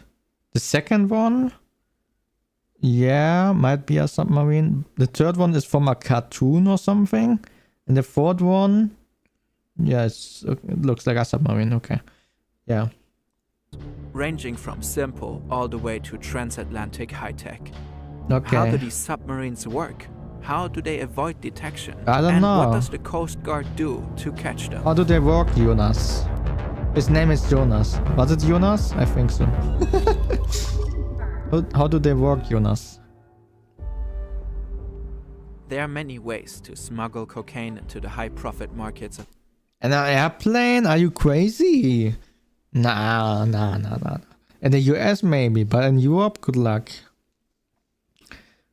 One of them looks like a sausage and the other one looks like a Cuban cigar. Yeah, that's true actually. Yeah. Of the US and Europe. Each year, authorities... So we have the boat, the sausage, the cartoon submarine, and then the Cuban cigar. He sees several hundred tons of cocaine before it reaches the streets, and many more tons get passed. Damn. In this game, watch out where you put your light. Cartels constantly come up with new ways to deliver their product. At first, narco subs were made for short trips. Like, I would say the safest way to transport drugs is probably a ship, like a big container ship. Like you just mix it with other things that you have or stuff like that. I don't know. I think this would be the safest way. But this sounds dangerous and stupid. Like too much effort to me. I don't know. I mean, there must be a reason why people try this thing, but to me it seems stupid. But yeah, I never dealt with drugs, so I have no But clue. over time, their production was professionalized. A hidden industry began to flourish. Okay. This is Oscar Moreno Ricardo. Hello, Oscar Moreno. Colombian authorities named him the king of semi-submersibles. Rey de los whatever. Here, deep in the dense Colombian jungle, hidden in a river, he operates a clandestine shipyard, far beyond the reach of authorities. In places like this, Do they have Ricardo and his crocodiles? competitors build submarines. They can travel thousands. Wait, this really looks like a boat. Look. Build submarines. It really is a boat. They can travel thousands of miles. They just bought a boat and transformed it into a submarine. Miles across the ocean, carrying tons of... This thing went this way? Nah, you are kidding me. There's no way. I don't believe this. These narco submarines are designed to remain hidden. Yeah. But there are rare moments when we get a glimpse into their world. Okay. Who's that? H.I. Sutton studies the craft of Ricardo and the others. That doesn't work anymore. The best carrier now has very tight rule to abide, or the whole board yard will be suspended. Really? Really?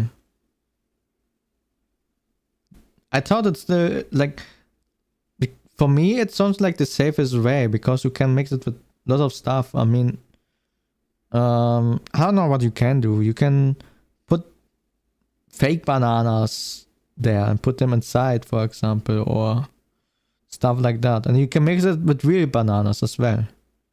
You know, you can mix them up because I mean the profit you will make from it doesn't matter. So you can put them together and you have 2 real bananas and 1 fake banana, for example. Like you can remove those 2 real bananas then really easily and then have just the thing, you know. Like I don't know. Like I don't know how you would do this, but I imagine it on a ship it would be way better because they cannot control everything. And usually they only put like they don't control everything. They just maybe check like 10 containers out of, I don't know, 500, something like that. And then they are like, okay, it's fine. But yeah, I don't know how far the technology is on this as well. Like, I don't know. But for me, it sounds like the safest method. Because here in Germany, in Hamburg is still one of the biggest, like the port in Hamburg is still having so many drugs found every year. And the people are also saying, yeah, it's impossible to check all the containers. So I would imagine it to be, but maybe it's different when you have the capacity to actually check everything. Because in Hamburg, you get millions of tons of containers a week. So it's obvious you cannot check everything. So maybe it's different when you have a smaller port or something like that. Because then you have probably the capacity to check everything. I don't know. But interesting. So probably there they have the capacity. So that's why they came up with this thing. I don't know. Interesting. He has dedicated his career to uncovering their secrets. Okay. He's a specialist in defense analysis and unconventional naval warfare. What is this? What's this? Godzilla? He's a specialist in defense analysis and What is that? Do you see this? This thing.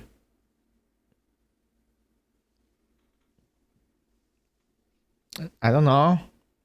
Conventional naval warfare.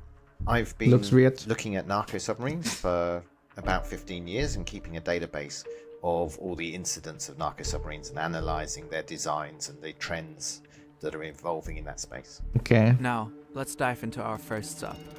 Okay.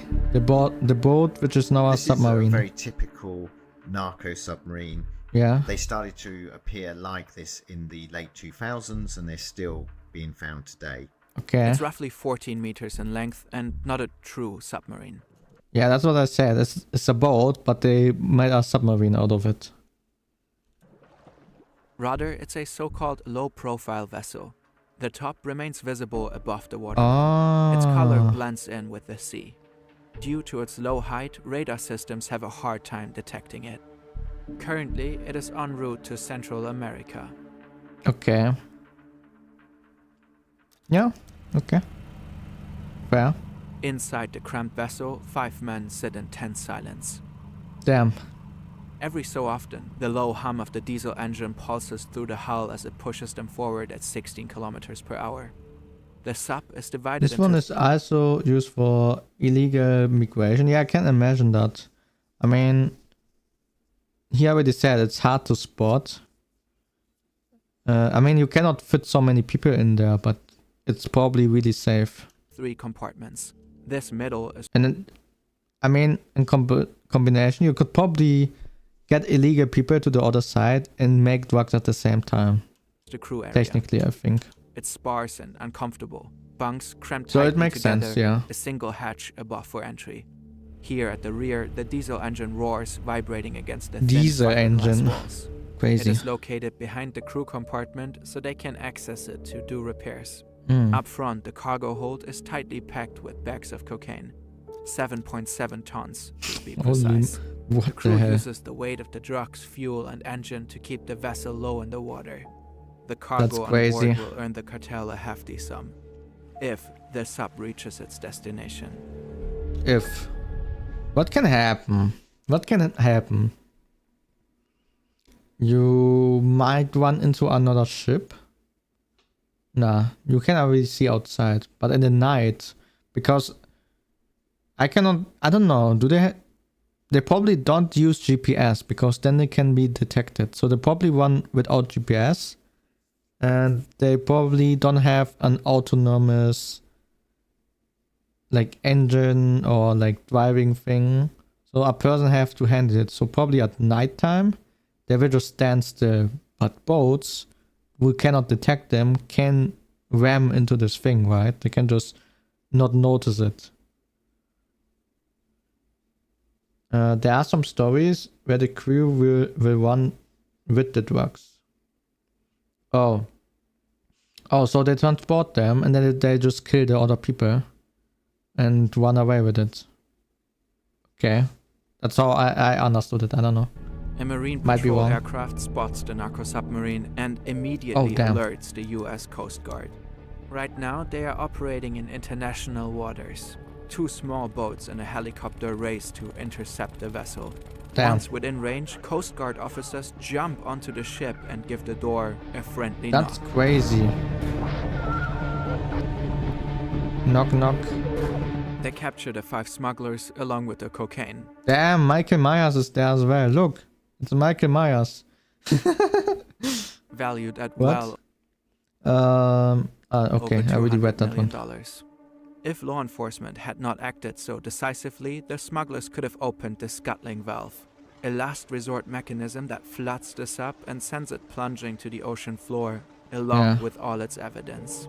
Damn. This crew had a relatively short journey. Others travel half across the world. Yeah, this is crazy. Which one? This must be a real submarine which is doing this path.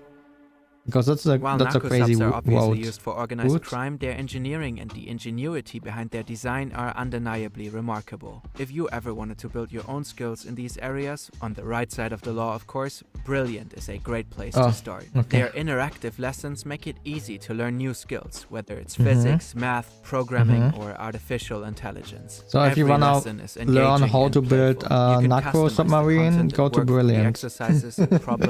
If you wanna go to do drugs, you can go there. I'm sorry, I'm ruining the advertisement. With Brilliant's science lessons, you'll but yeah, if you wanna learn something, you can check out Brilliant. I haven't tried it ever, but it seems cool. You can use this link and then you can get a free trial. I don't know if it's still valid. From when is this video? 2 weeks ago. Okay, so it's probably still valid. So if you wanna try Brilliant, go to this link. Yes. I was thinking of the same thing too. Brilliant for free for a full 30 days. You'll also get 20% or scan the QR code. If you wanna do drugs, there you go. Subscription. You can try 30 days for free. Start developing new skills today. I'm sorry. Okay, now to the real stuff. To the what did you say? To the south edge. Different part of the Amazon.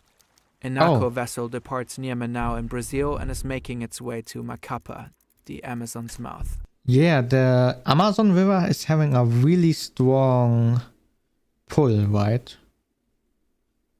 So you probably need an engine, but not so much power probably to drive along. The sub is over 20 meters long and nicknamed. But is it so deep that you can use a submarine there?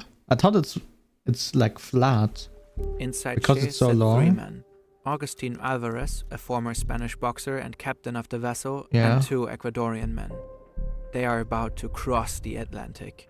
Traveling at around 19 kilometers per hour, they will cover roughly 6,500 kilometers from the Brazilian rainforest all the way to Europe. Holy With no macaroni. GPS and only a compass to guide their way. Yeah, that's what I It will take thought. them about 2 Because you weeks want to to be reach the undetected. destination, if all goes according to plan. This narco sub is very similar to our first one. This is really big. This is really big. How big would you say this is? I would say, let's see, probably 30 meters, 40 meters. Did he already say it? Maybe he already said it. But if not, I would say 30 or 40 meters probably. Which is crazy. It's actually crazy. You also need a lot of space for food and drinks, no? But it is more modern and larger. It also has 3 compartments. You've got the engine in the back, the crew in the middle, and the cargo bay. Nearly half the sub's size is reserved for fuel. 3 massive tanks holding 20,000 liters, Holy ensuring the macaroni. vessel can make the long journey. The men have no proper beds and use plastic bags as toilets. Damn. For food, they have the choice between energy bars, rice, Choco or cans brownies. of sardines. There's only one proper seat, so 2 men must lie down at all times. Okay. The men endured 3 storms and almost hit a larger ship on the way, but finally... Yeah, that's what I said in the beginning, I think. Like, without GPS, it's really hard to avoid those things. Especially in the night. Those ships, they keep moving because they are moving automatically. They have their course, and the captain is basically just there to assist in case something happens. You know? Well, not only, but like most of the time. Like, they are driving almost automatically on their course. So, especially at night when everyone is sleeping, you just hit one of those things and you don't even notice because those ships, they are so big. Like a small submarine like this, they don't care. They will just slide over it. finally managed to cross the Atlantic. But well, luck is not on their side. After 27 days, the sub runs out of fuel. Oh, damn. The journey took twice as long as planned. Because of the conditions at sea, they can't deliver the drugs to another vessel. 2 attempts to meet with cartel You can't boats reach your fail. location right now. As a last resort, Alvarez contacts old friends from his hometown Vigo and hopes to Damn. get help from them to unload the... They have GPS and compass. They just don't have hygiene. Oh. the cocaine. But this also fails. So they travel near the coast of Galicia and sink the vessel. Afterwards, the crew wants to flee, but law enforcement has already spotted them. The EU's Maritime Analysis they and even get Operations there? Center has notified Spain that a suspicious vessel is Ah, heading with for the their remaining coast. fuel. Okay. They watched them using night vision goggles and observed their arrival in Galicia. Officials arrest the 2 Ecuadorian men shortly after the sinking. But he got Alvarez away? can flee. He hides Damn. nearby in an abandoned house for 5 days and then finally gets arrested. Spanish Okay. police refloat and confiscate the sunken submarine. They find 3 tons of cocaine, Oh my worth goodness. around $100 million. Every time one of these gets caught, a cartel loses a lot of money. Yeah, it's always a lot of stuff inside of those things as well. Reason enough Oh, the cartoon submarine comes now. to innovate. Inobe? What the hell is that thing? This looks so At stupid. first glance, this just looks like a real submarine. It has the typical cylindrical shape and is around 24 meters long. This Yeah. build can almost fully submerge. Only a snorkel protrudes from its top, allowing the vessel to breathe, drawing in air okay. to cool its diesel engine and provide fresh oxygen for the crew. It also gives the vessel So you don't have oxygen tanks on the submarine? Okay, I mean, it's really dangerous. If you hit a storm once, good luck driving with that thing.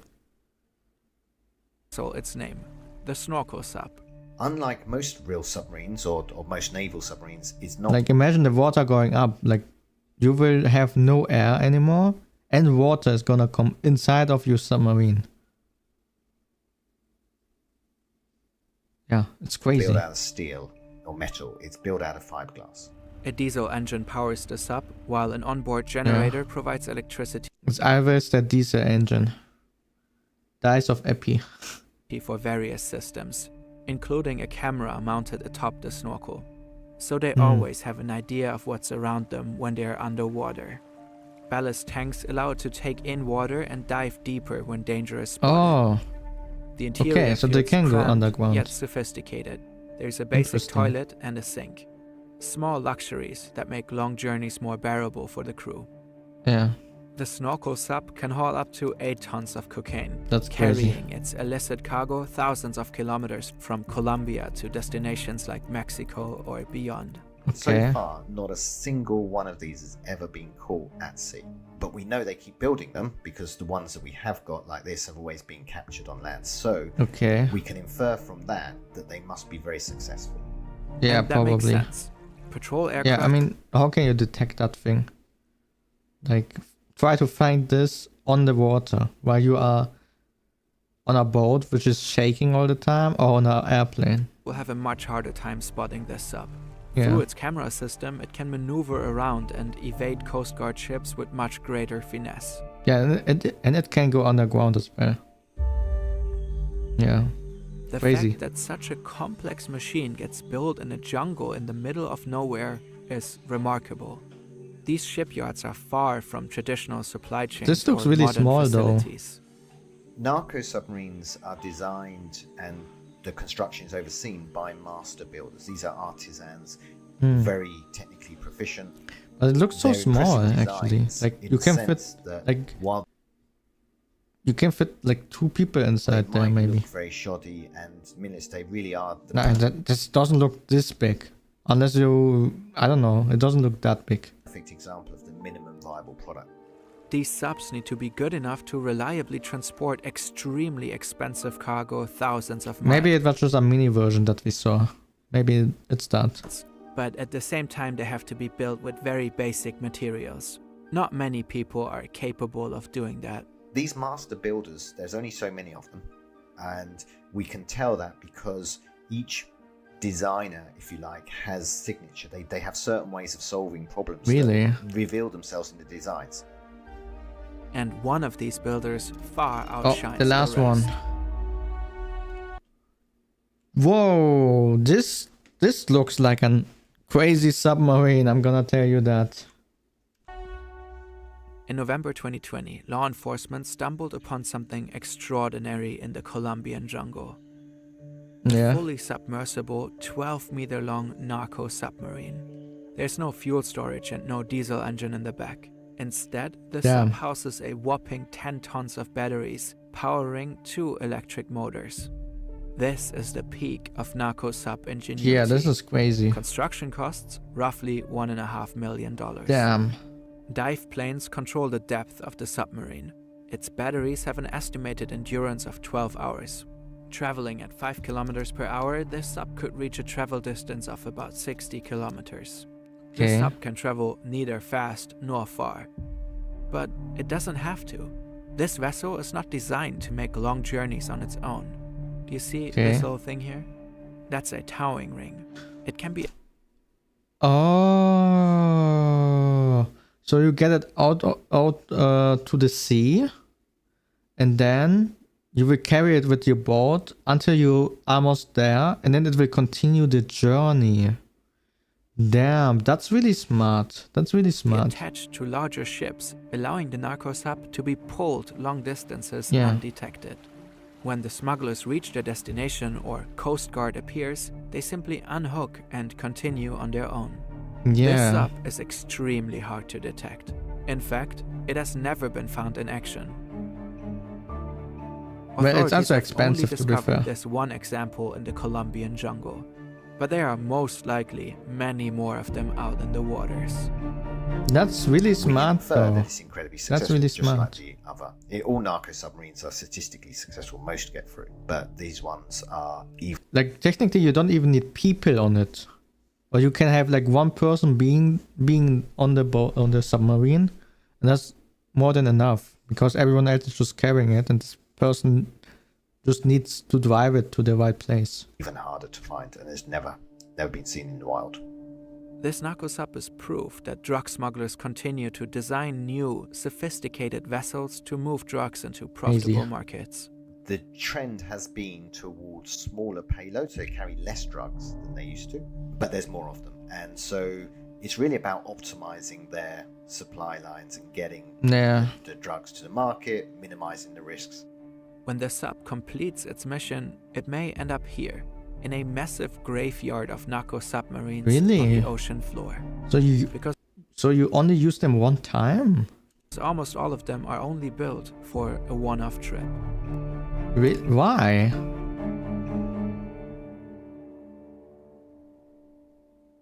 Why? In 2022, the reign of Oscar Moreno Ricardo, the so-called king of narco submarines, came to an end.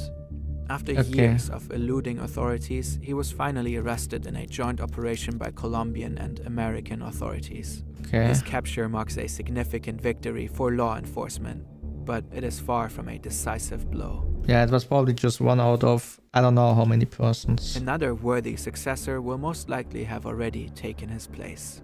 Somewhere in the depths of the Colombian jungle, a new genius is already working on the next generation of narco submarines. More advanced, more sophisticated, and designed to beat the latest tactics of law enforcement. Crazy.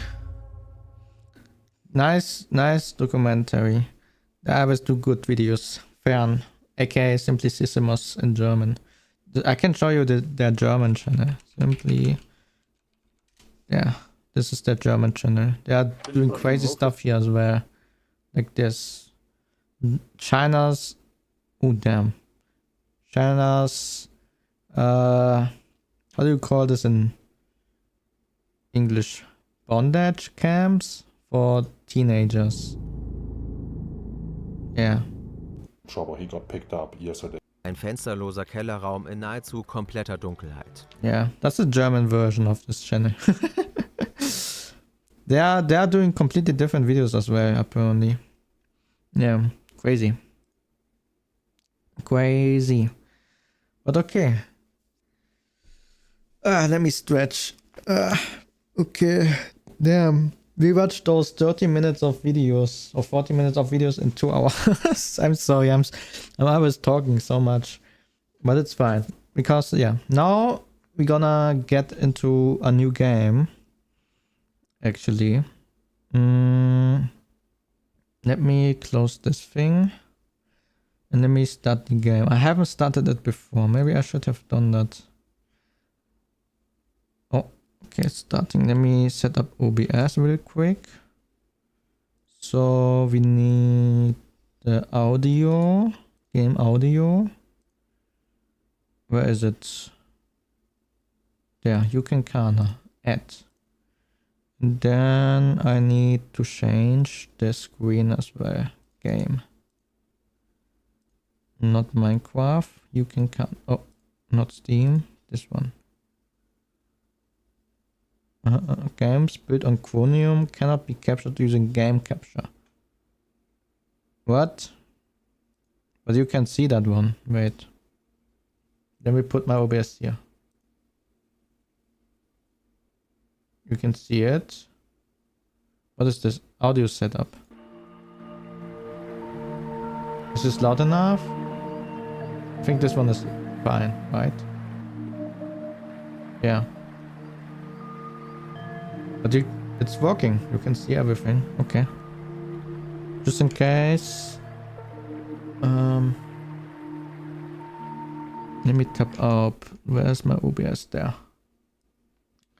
I'm gonna move it back. Everything seems fine.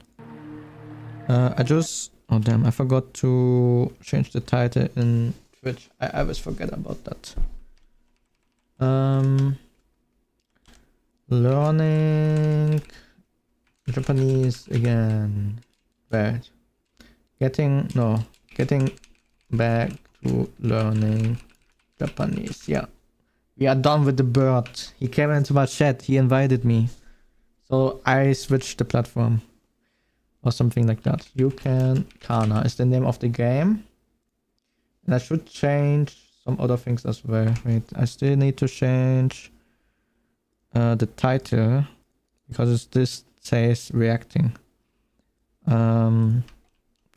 You can Kana. This is the name of the game. If you wanna learn Japanese, you can get it as well. Okay, let's get going. I have never played this game, so this will be interesting. Okay, a game by James Mulang. Okay, I haven't gotten here in quite a while. Katakana, I feel like I almost completely forgot. Hiragana, I still know for the most part. But yeah, it seems like it's stages, so once we complete Hiragana and Katakana, we can go in GLPT. Is he looking at the mouse? Yes, look. Okay, I'm sorry. Okay, so what can I do here? Those are credits, those are settings. I put it a little bit up and we decrease the music. Okay. Okay, Hiragana.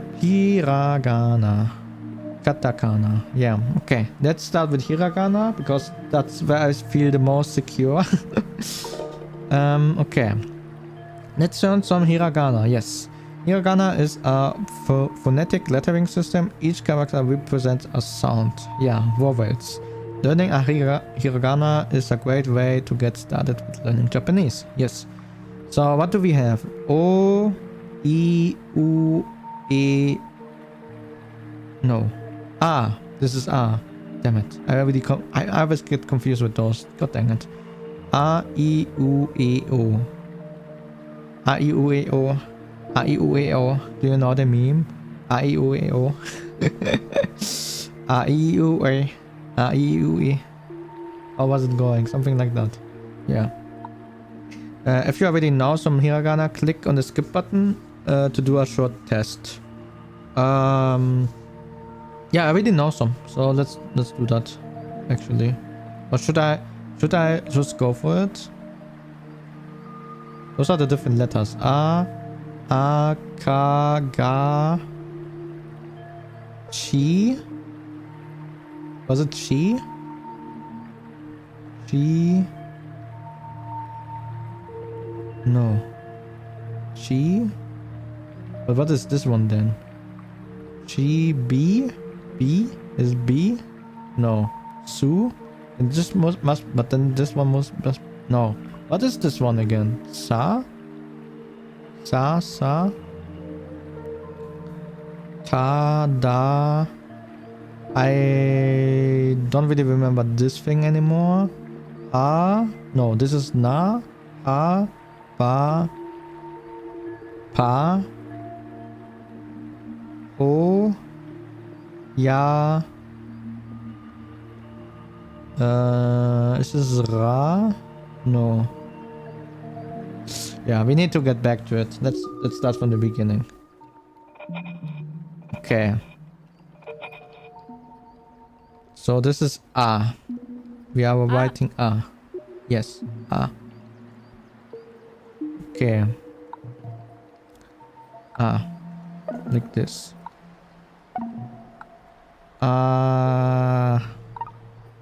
Good job. This will help you learn the stroke order. Yeah, I need this to get this into my head as well. Okay. So I have to do this a few times. Like that. Okay. So far, so good. Okay. But it's always helping me. Oh. So what will happen after we did it 6 times? Will it not help us anymore? With the letter A? A? A, I, U, E, O. Okay, what now? Yeah. So I should select the character. So this is Boo. Boo. This is a small ya, but it meant something different. I think it was not really a letter when it was small like that. Like one of them was like extending the next letter and the other one was extending the last letter. I don't remember the order though. I think the small Tsu was extending it and this one, I don't know. Yeah, but this one is A. Yeah, A. Okay. Then we have A, E. Wait. I think this was Ke. But what was the other version of it? Ke. Or was it Ku? Ku, Bu, Ku? Oh. Ku, Bu. I don't know. Okay, but this one is A. Yes. I remember those. At least. Okay. Ya. Wait, this is katakana. This is Se in katakana. Isn't it? Se. And the one I forgot. Yes. Okay. What is this? This was Ha. Ba. Ba. To. A. De. Se. Yeah. Then your first character. I just got an achievement. Oh. Uh-oh. This is E. E. Yeah. As in E in feet. Yeah, E. Okay, should I draw it now? Oh. E. What? Do I have to go the full line like that? But I want to draw it. Okay. Let's follow the line then. E. Okay, I will do the ones I still remember quickly. E. Let's do this. So this is E. I, U, E, O. Okay, what do we have? We have U, the small U, E, and Ba. I think this is Ba. K, B, No. It was something else. What was with K? The next one from K. I forgot. Damn it. But yeah, this is E. Okay. R, E, U, E, O. Match these pairs. Oh. This is E. And this is A. Yeah. Okay. E to he. This is he. E. Like H-E. Okay. E. Okay. He, E, U, Po. This is Po. Okay. He, E, U, Po. E, E, U, Po. Okay. I'm practicing. We are learning. We are getting back into it. Okay. E.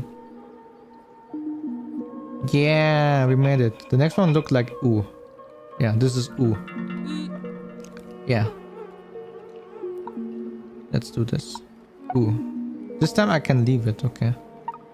This time I don't have to keep pressing the mouse button.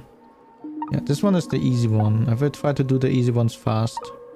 But if this quiz is coming up, I want to guess all the characters I know. I need to learn it for the Japan trip. Okay. U. This one is the one I forgot. And he. U, he. U, he. Okay. Match these pairs. Okay. So we have U. We have A. And we have E. Yes. Okay. U, E, to, Bu. U, E, to, Bu. Okay. We can do this.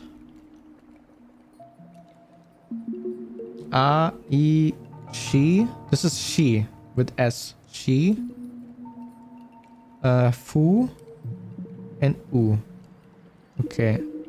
A, E, she, U, Fu.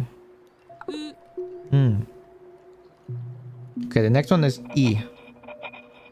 E. Wait, what? Oh, okay. E. Not E. Okay, E. Let's call it E then. This one looks really funny as well. Oh. E. So you draw the line here. And you go down and then you go back up. Yeah. I will probably do it like that, and then over here on this part I would just put the pen back on the paper. Something like that. Okay. O, key. This is key, I'm pretty sure. O, key, E. O, key, E. O, key, E. Okay. Sorry. A, E, O, E, O. Okay. A, E, sorry. E. Okay. U, E. Wait.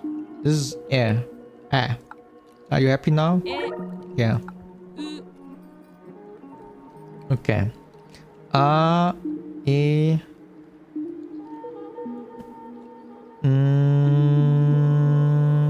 Which one was that again? Wait. It was not she. It was also not she.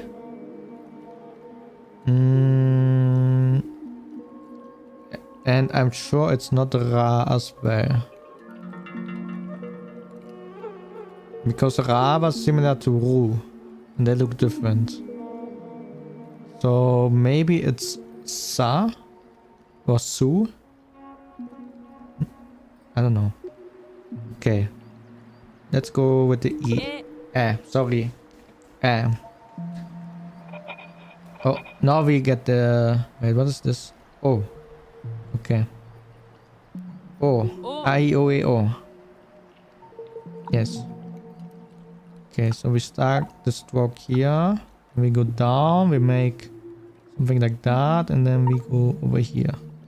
This one looks complicated. I actually would start, usually I would start at top, would do this line, and I do this, then I go here. But yeah. I know that stroke, the order where you put the stroke in the Japanese alphabet is actually mattering a lot, so it's fine. We're gonna do it like they want us to do it. That's fine. Whee! It's like a carousel. Yeah. There we go. We mastered it. Oh, it's not over. Okay. Ga na o.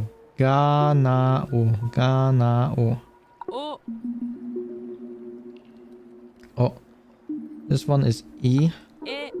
Oh, damn it. I'm so stupid. I'm so stupid. I blunted that one. I was brain AFK. I'm sorry. Okay.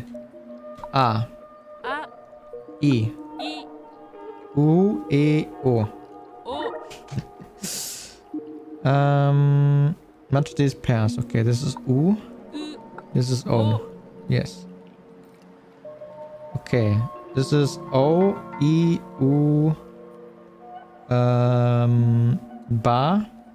and A. Okay. We got this. Level complete. Let's go. We only made a tiny little mistake. Congratulations on learning your first set of Japanese characters. Now let's review these characters to help retention. Okay, we can do this. I think we can do the first test today. The letters that I know, should be able to kinda wash through them. And then in the next week we can focus on the other ones. Maybe I should download Duolingo as well again on my phone to practice them a little bit better on a daily basis, not once a week. Yeah. So read this character and type the sound it represents in English. Hit the enter button to confirm your answer. Okay, this is U. Yes. Good job. Correct answer. Level up your skill rating with every character they contain. Reach max skill level with all the new characters to complete the review phase. Okay. Okay, so we have O. Then we have A. And then we have... that's how they want it. They want us to write what it says. Okay. So this is A-U-I. Like this. A-U-I. A-U-I. Okay. So far so good.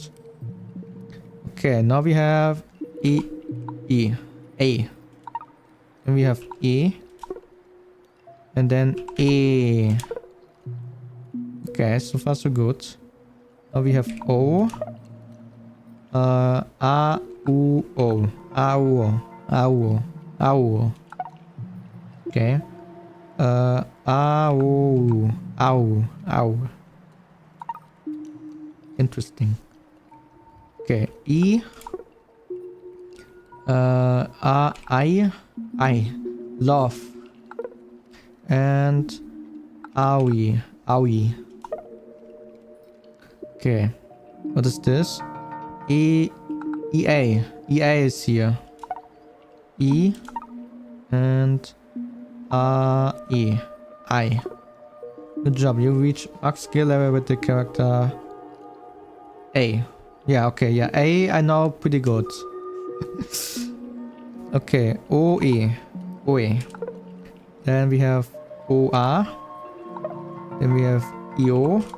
EO. Oh. Okay, the things are getting longer here. O U O U. Oh wow. Let me scratch my eye. Okay. O U. Then what is this? Ayo. Ayo. Then AU. AU. Okay, we are doing really good. E. E. EI. Yay. Good job. You reached max level with all the new characters. Thank you. We completed it before we reached 10. Good job. Finally complete the test phase against the clock to unlock the next set of characters. Okay. So now we are playing on time. Let's try our best. Let's try our best. Okay. Congratulations on getting here. Let's test what you've learned so far. Answer enough questions within the time limit to complete this level and unlock the next set of characters. Okay, we can do this. Try to keep your overall accuracy above 80%. We can do this. Okay. U-A. Okay. I-E-O. I-U-A. O-I-O-I. O-U-O-U. Then E-U.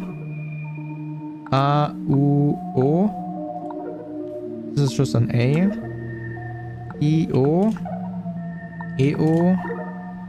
O-U. O-U. A-O-E. Then A-I-U. Wait, one of them is going faster. A-I-E-E. A-I-A-I. O-R. And A-I-O. A-O. Ow, this means blue. It even says it there. Okay. O-E.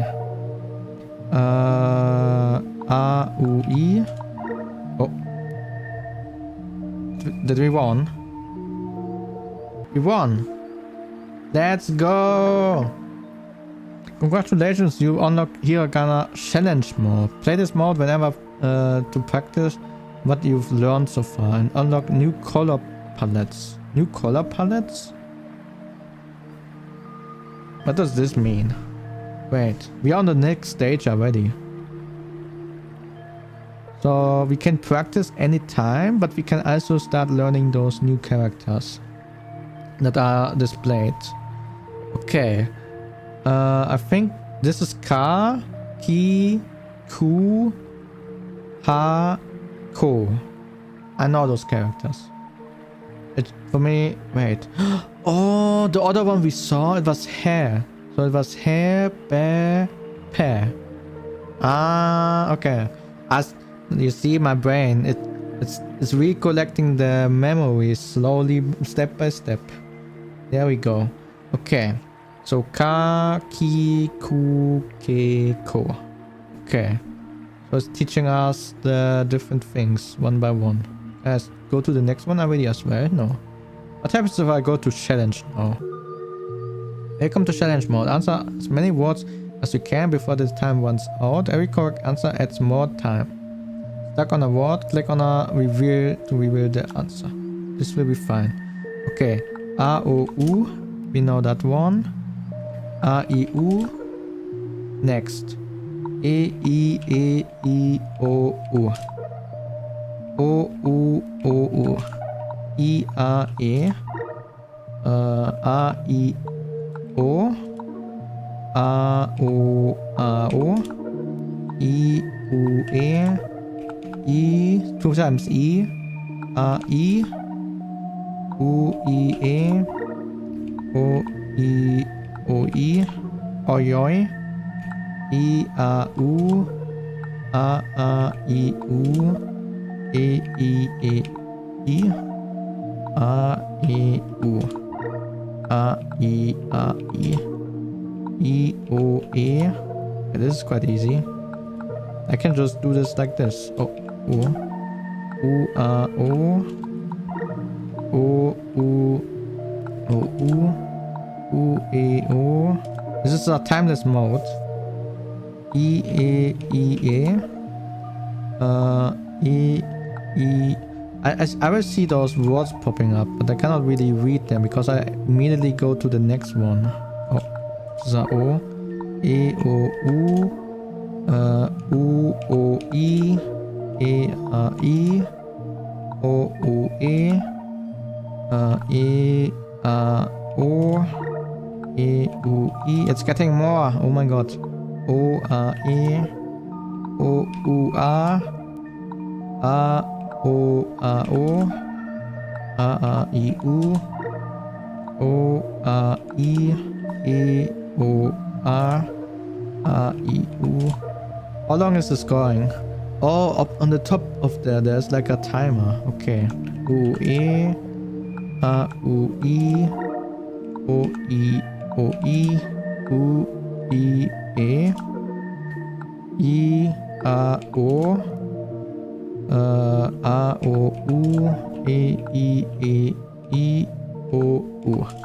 Damn it. This was a long one. E. What happens if one of them hits the top? I wonder. O I A I U E I. Damn it. U A E O E O. What? A E O. Damn it. I failed that one. Okay. Oh, they just stay there. Okay. Damn it. O E. Oh god, I am failing this one. I'm sorry. U O. E U. E E. What?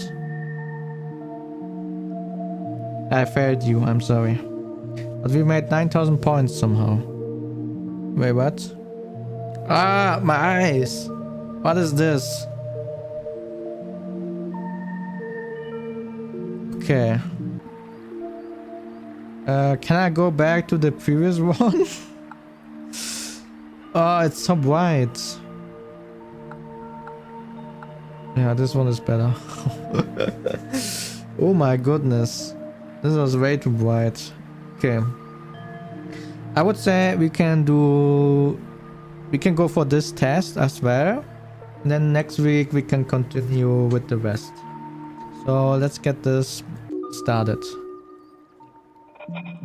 So this is Ka. Yes. Okay, so we go like that. I would like to practice the writing more actually than the reading part. I wonder if we can do this later as well. Ka. Because that's what I had problems with on Duolingo. Like I learned everything, but you know, the writing, like it still took me a lot of time to identify each letter. Ka, yes. Okay, so this one was He, Be, P. This is P. P-ta, Ka. P-ta, Ka. P-ta, Ka. Okay. Then we have B. What was that one? Was it me or ne? I think it was me. E, ne, no. B, me, Ka. Okay. Interesting. Ka, U, Ha. This is so. This is so. Yeah. I'm pretty sure. Okay. You know what? I'm just gonna speed run through this now because I already know Ka. Then we can call it a day. And I still have to install Photoshop and... Oh, wait, this was Key. Yeah. And yeah, like just the overlay a bit. I have to do a lot of things actually. Yeah, there's so many things. Okay, let's finish this. Key. We can do this. I can speedrun this. This is Key. Boom, boom, boom, boom, boom. Key. Oh. There we go. Key. What was that sound? Key. Boom, boom, boom, boom. Okay. Now give me the letters. Key. There. Match the pairs. Okay. This is Key. And this is Ka. Key Ka. This is Ma. Ma, Ki, Ha, Ka. Okay. Key. Okay. Next one is ku. Ku. Okay. Yeah, ku is one of the easier letters to write. Look at this. It's going fast. It's easy. Kyun. Ah, that was this small letter for. Okay. I just remembered things. Da, you, ku. Da, you, ku. Da, you, ku. Okay. Oh god. Okay, this is ku. This is ka. Ki. Okay. K. O. K. O. This is N. The letter N. And this is Ku. Wait, yeah, Ku. Why did I say K? Right, whatever. This one is Ku. Okay. Ku, I, U. What was that one? Wait. I really forgot again. Oh god.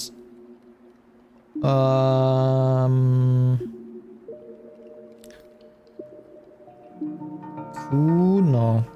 Ku is this one. Ku, I, U, K. What am I missing? Oh no, I already forgot. Okay, we will remember once it pops up probably. It was key, no? Key? B? Was it P or something else afterwards? Or C? No. Yeah, this is K. Wait, what was the order? Okay, yeah. Like that. Okay. Let's rush to the test. Finish it. And then we can call it a day. I will get on some stuff. And tomorrow we have another stream. Wait, what was tomorrow? I have to check, actually. What was tomorrow? I will check. Okay, K. K is this one. This is Ga, B, K. Ga, B, K. Ga, B, K. Okay. Okay, this is key. Then we have K and K. Yes. Okay, Ku, K. Okay, what do we have? This was key. This time I remember. But I don't remember the one with the two things. Okay, key, K, E, Ku. Yes. Next one is ko. Like con. Con. Yes. Cool. Maybe I should read the text he says as well. He just said something that sounded important, but I only briefly saw it in my eye. Okay, okay. Let's go. So we have wa, ko. Wako.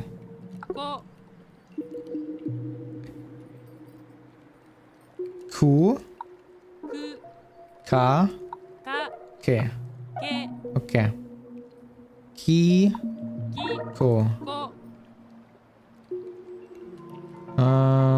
Ke. Sa.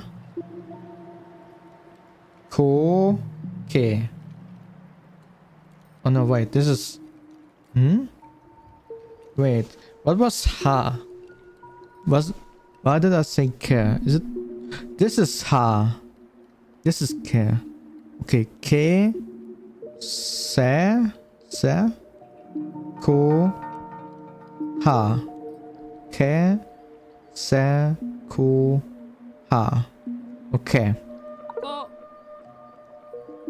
Okay. E. Bu. Ko. O. U. Okay. We got this. We got this. So far so good. So far so good. Okay, let's start with the reviewing. Do the test. And yeah, I think we are on a good way.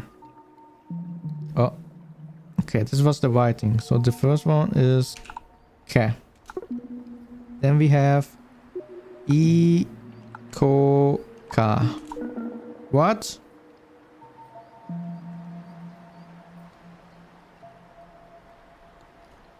Yeah. What is it? It's, wait, okay. The one is key. E. Key. Your will. Key means your will. Okay.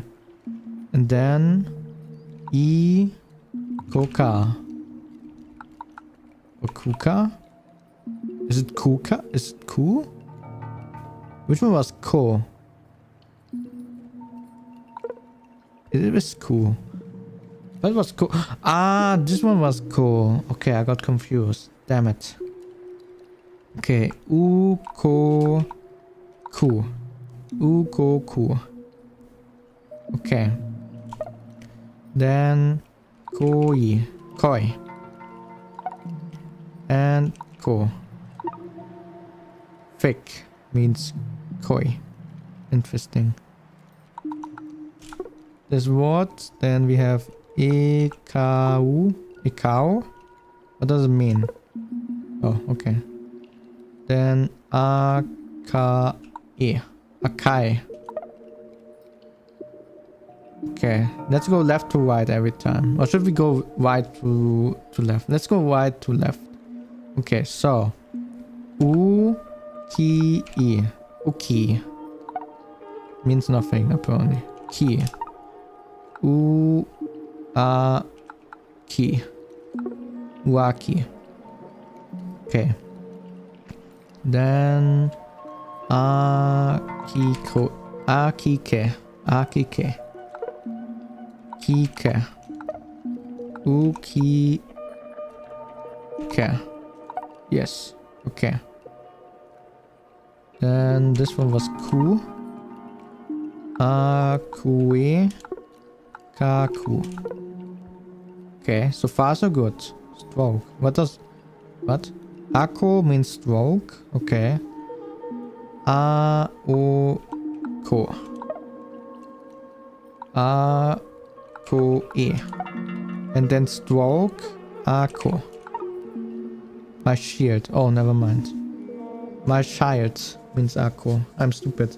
I just said stroke. Probably this was the hint that it will be revealed. Okay, good to know. Okay. A-K-K. IKEA. IKEA. Kike. Damn, now we got the long words. Ku. Ki. Ko. U. Kuki. Ku. Ku. Ku. Oh my god. Kuki. Ko. No. Kuki. Kuki. Koku. Kuki. Koku. Okay. Vent. Kuki. Koku. Means vent. Okay. Kuki. Koku. How many times do you use this word? Okay. Ko. U. Ka. Ka. Ku. Kokaku. No. Kokakaku. Kokakaku. The heck? High price. Koki. Oh, I really forgot it. Damn it. Ko-u-ka-ku-ka. Kokakuka. What the hell? What the hell are those words? Okay. O-U-K-E.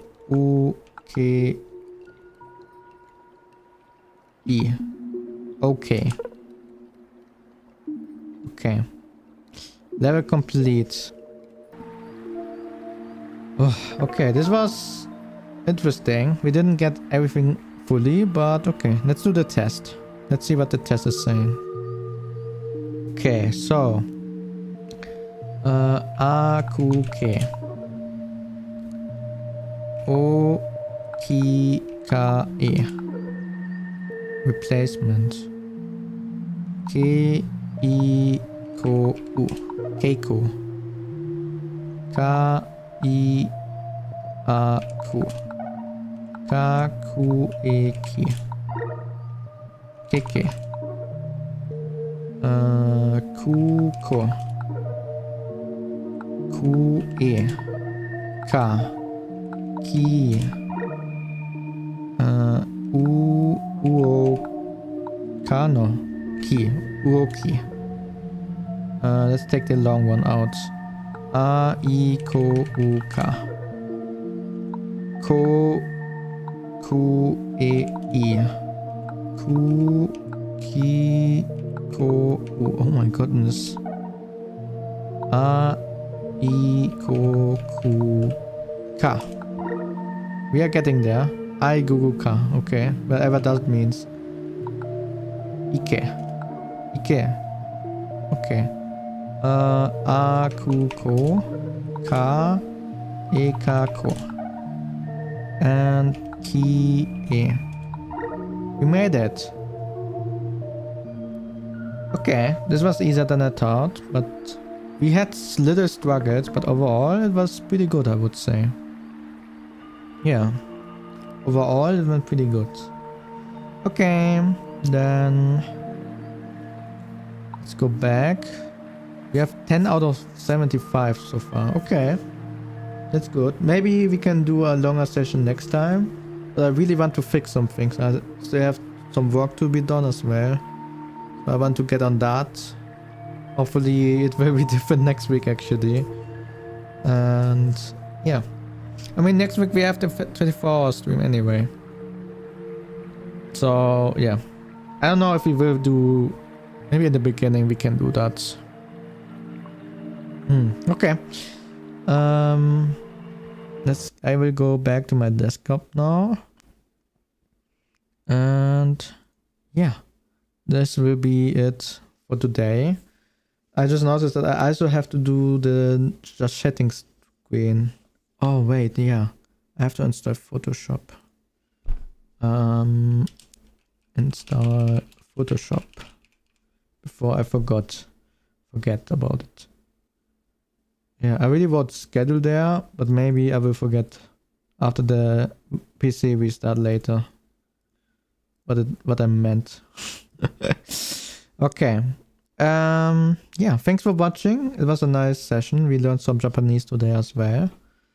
And I don't know, is there anything else I'm missing? Ah yeah, I wanted to check what's tomorrow. I will set it up in a bit anyway. But oh no. Tomorrow we wanted to play Cat Mario.